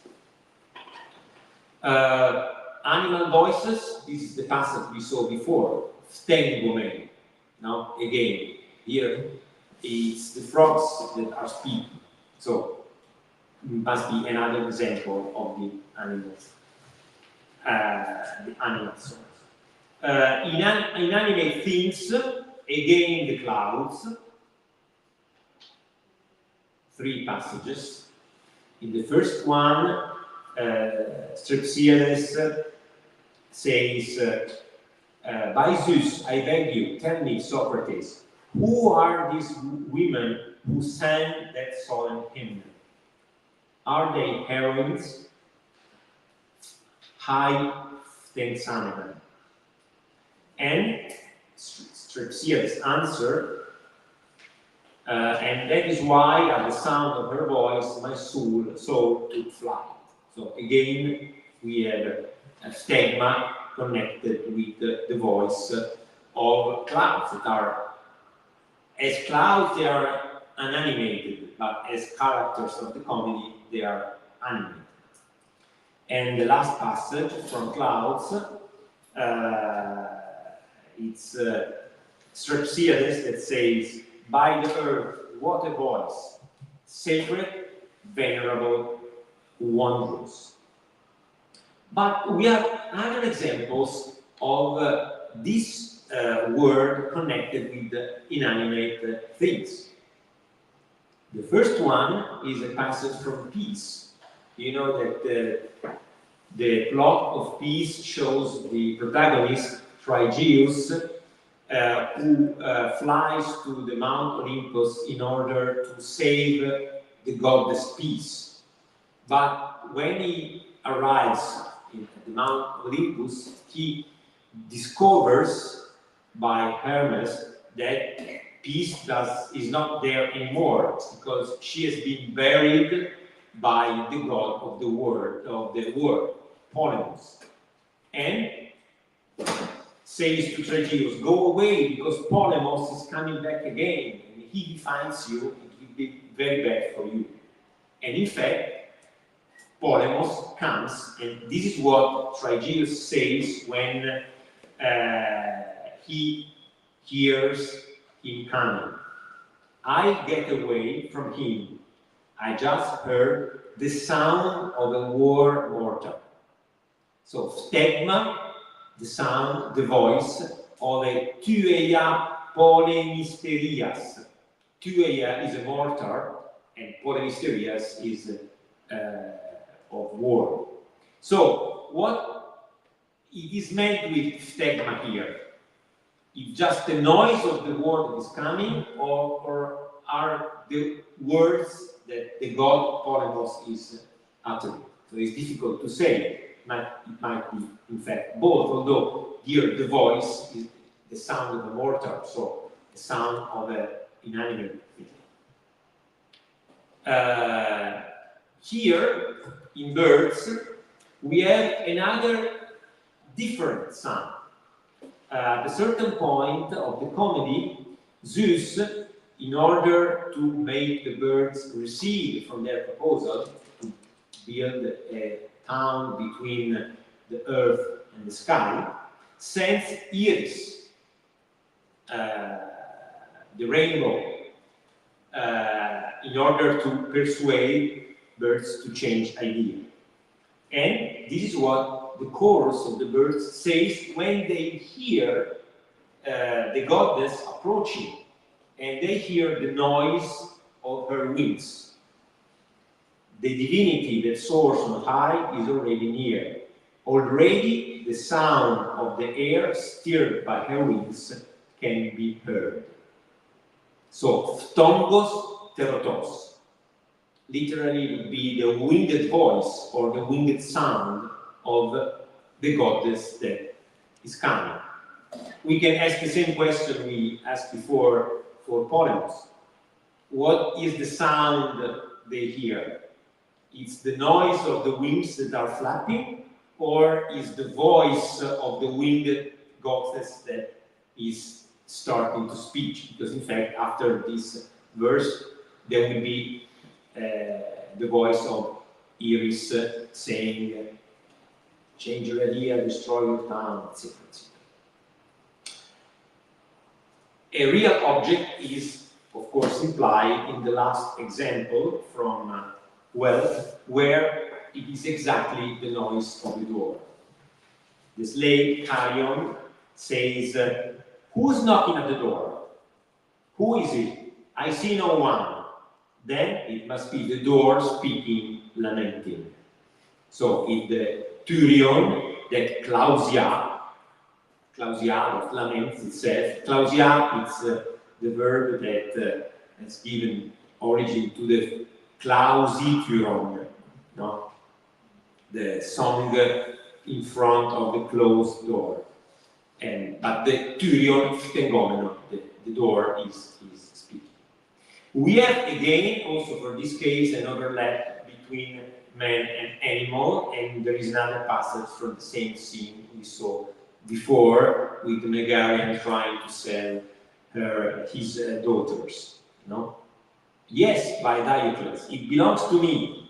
Whose do you think it is? Would you like to hear it speak? And again, since he is referring to the daughter that must convince other people that she is a little pig, of course, the way she speaks is not through a speech, but through an imitation of an animal voice. Let me conclude this this list with the verb lasken, a verb we found before, and this is the definition of the little scope. Ring, rattle, crash. So, for the compilers of this dictionary, the main meaning of the verb is of things. So, a noise made by something that rings when struck, or of animals, in the case of string, or of human beings. And in comedies, apart from the first example of birds, where it is used of animals, it is mostly used by human beings. And even in this case, also in his commentary says that lasco is common in the tragedians and not out of place in the mouth of an Aristophanes divinity. We'll see why. In this first example from birds, line 609, it's a wordplay for an attribute to the crowd, which is borrowed by Hesiod, a passage from Works and Days, line 745. Didn't you know that the screeching crowd outlives 5 generations of humans? And lacheruza corone is are 2 words taken from Hesiod, but here lacheruza has the same origin of lasco. The passage of Acarnians we have already seen, and we have another passage we have already seen, the passage from Florence.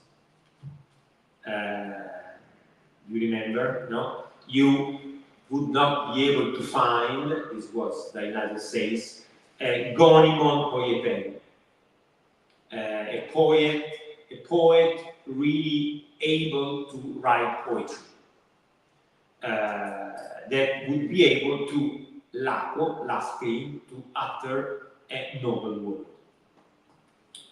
The last example is the example of the God's voice. In fact, it's the passage of peace to which Olson was referring. And here is a dialogue between the god Hermes and Trigenius. Hermes says, "My dear, Zeus will tear me apart if I don't tell him everything and loudly too." This is the translation of this line with the verb tetoreso and lachesoman. So this is, of course, referred to the voice of a god. And the answer of Trigenius is on the same meaning. I beg you, do not tell him, my cherished Hermes. Me nul lacheses. Don't say it in this way. So, lasco in this passage, and also in the passage, both passages we saw, it's a peculiar kind of sound, not simply a noise from an object or a noise from an animal, but a very solemn word. So another kind of phoneme. Thank you very much.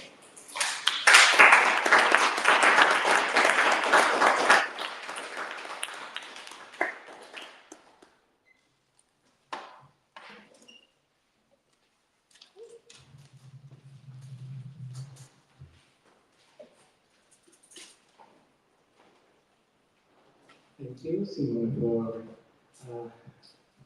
this collection of words. I think that it has always been very difficult to use language for speaking about voice, and paradoxically.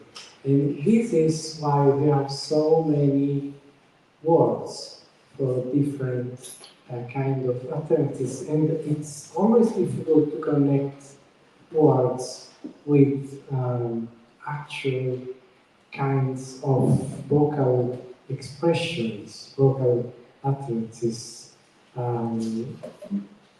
Maybe the poet had in his mind, had it perfectly clear what he was talking about and what he was referring to. But for us, this implies a huge effort of interpretive effort. Are there questions, remarks?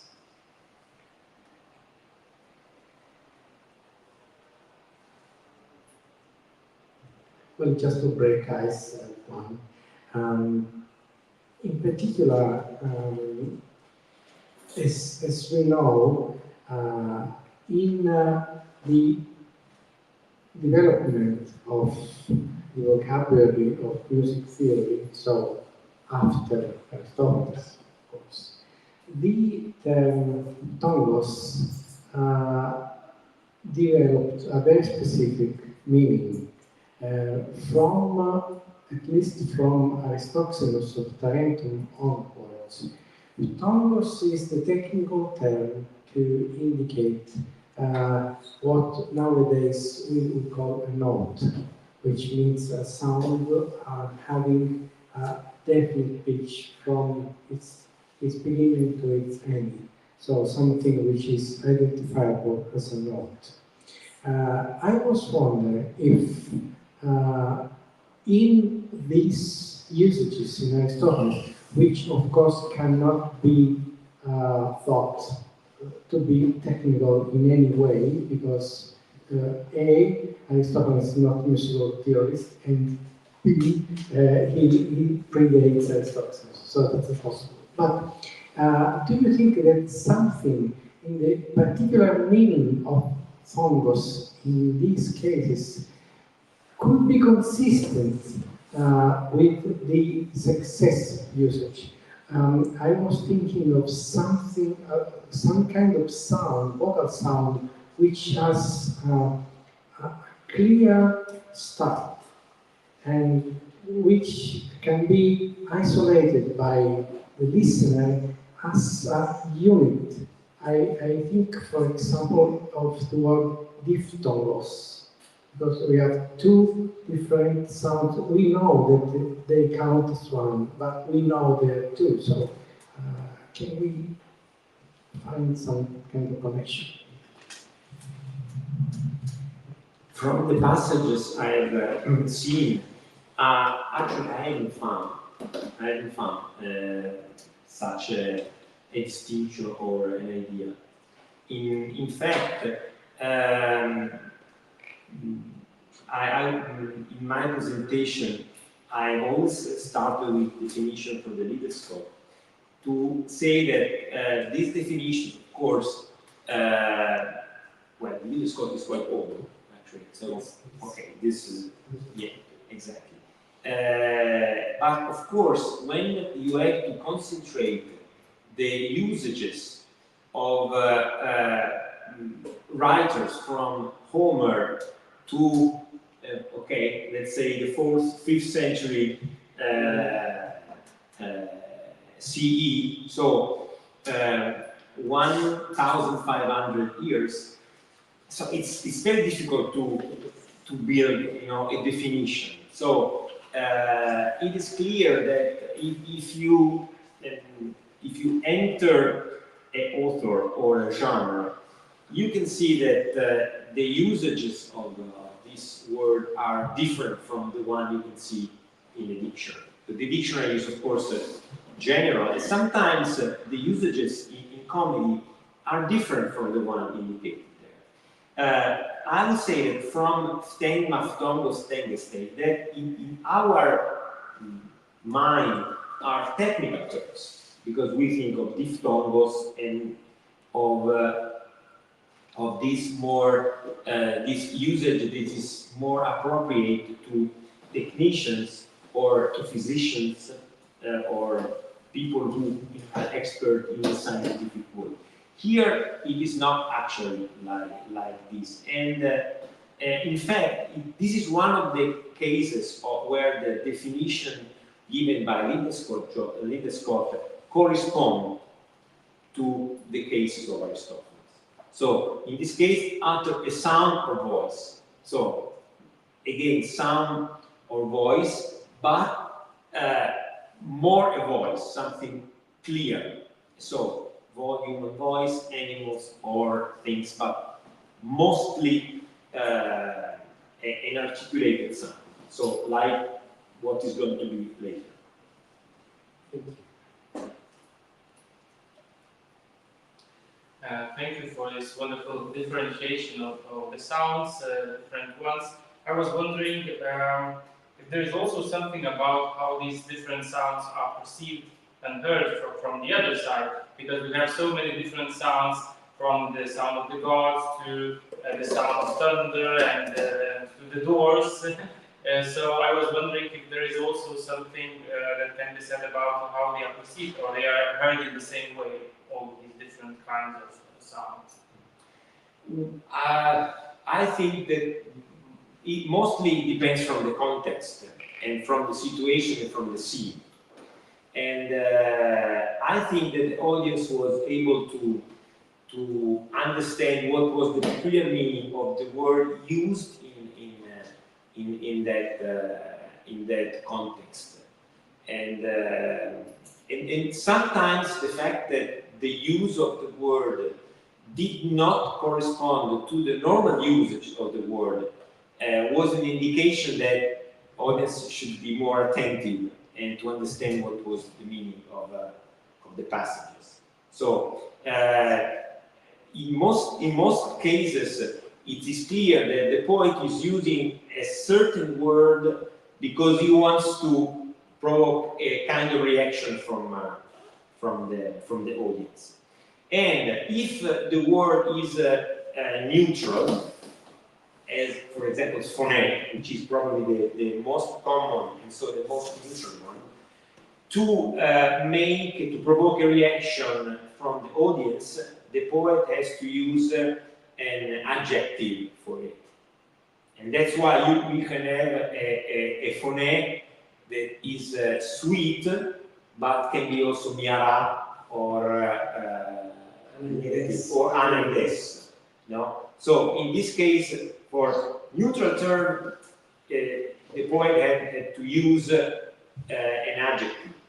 Or if it's without adjective, it just means a voice without any particular specification. You know, as is the passage from Woz where the Lycians say, I hear a voice, kind of a voice, tis Fωναί. So the old man woke up. You know, this is just, you know, a sound which is not very distinct. Where, when the poet wants to specify something, he adds an adjective in this case. Where he doesn't want, he can use a verb or a noun that has a specific meaning. And this is what we can see from audao, which is a voice which is sometimes quite solemn, decisive, or strong. No? Or audao or up audao, it depends on the prefix that you use. Or if it's lasco, it means it's a solemn voice. If it's laleo, it's a voice that has no particular meaning, it's just a chatterbox and so on.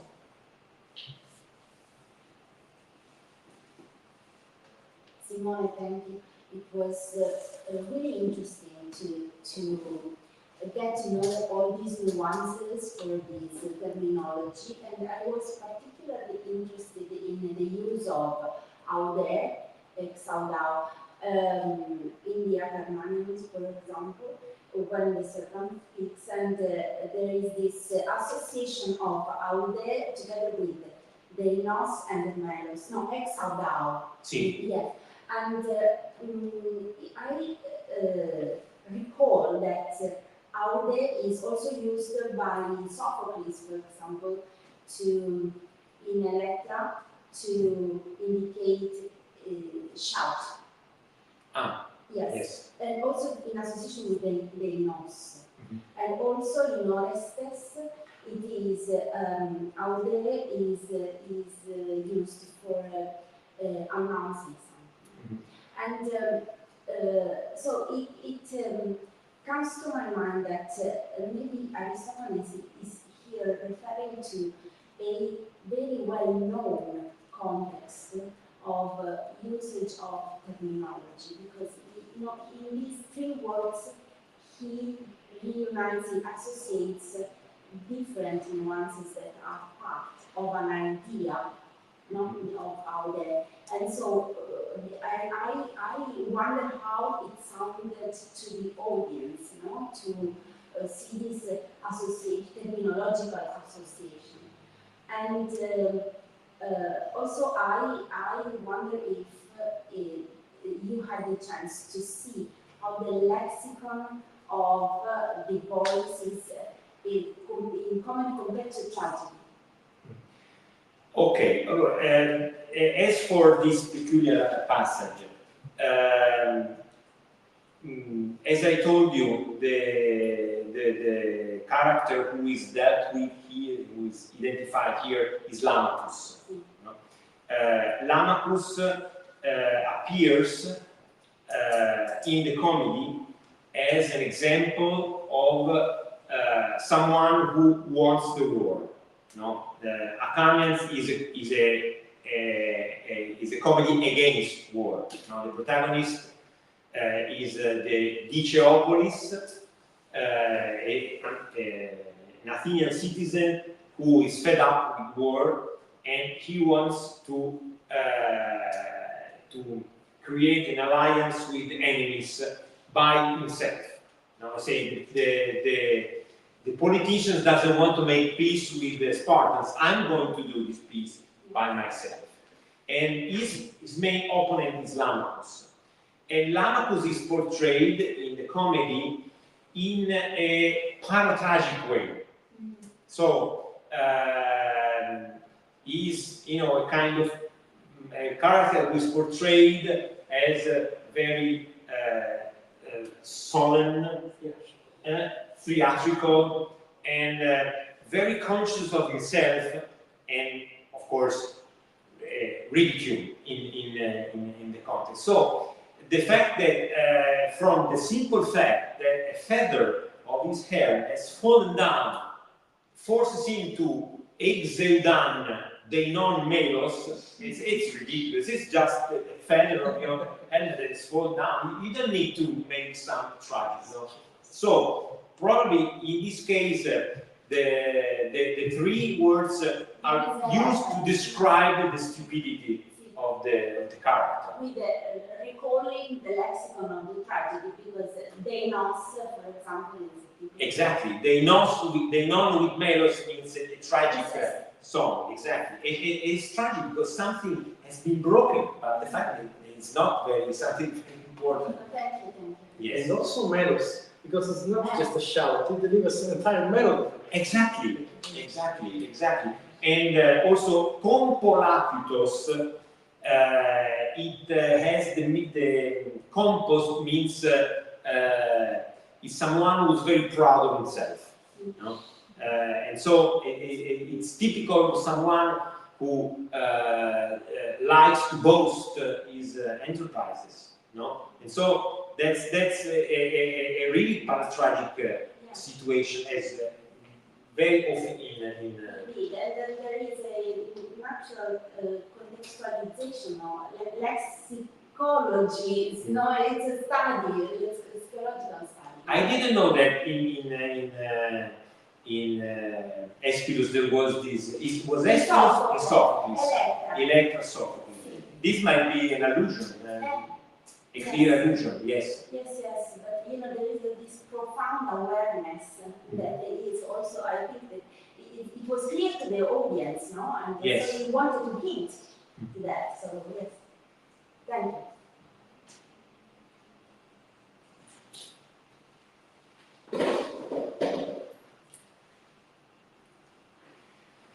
Thank you very much for this very, very interesting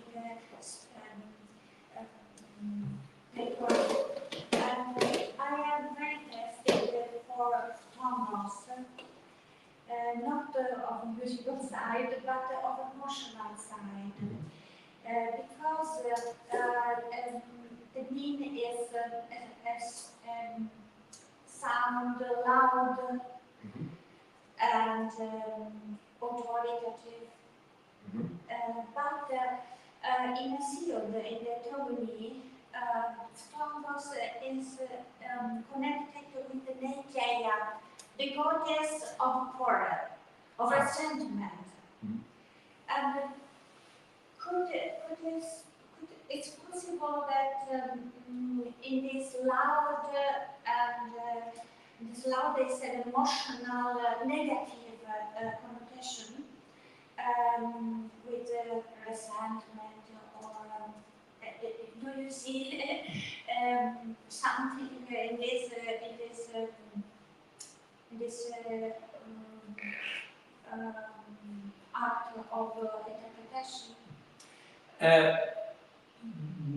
The language of Aristotle in some passages is connected with history. We see that in the words the ops, Gerus. Also, I didn't mention. Also, Gerus was in one of the passages you quoted.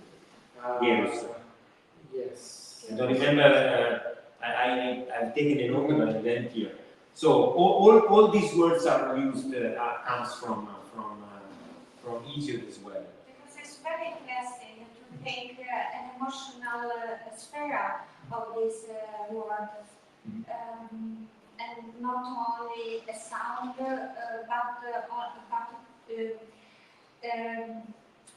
mean that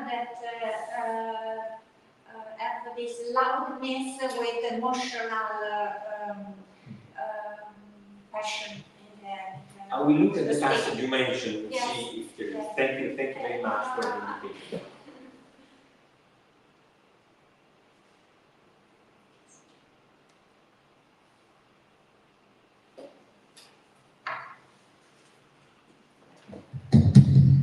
It seems that there are no other suggestions or questions. So I will thank again Simone for this splendid paper, and I think we can close this session now. And so see you tomorrow in the morning with another collection of text and voice and Angela Cinelli's paper.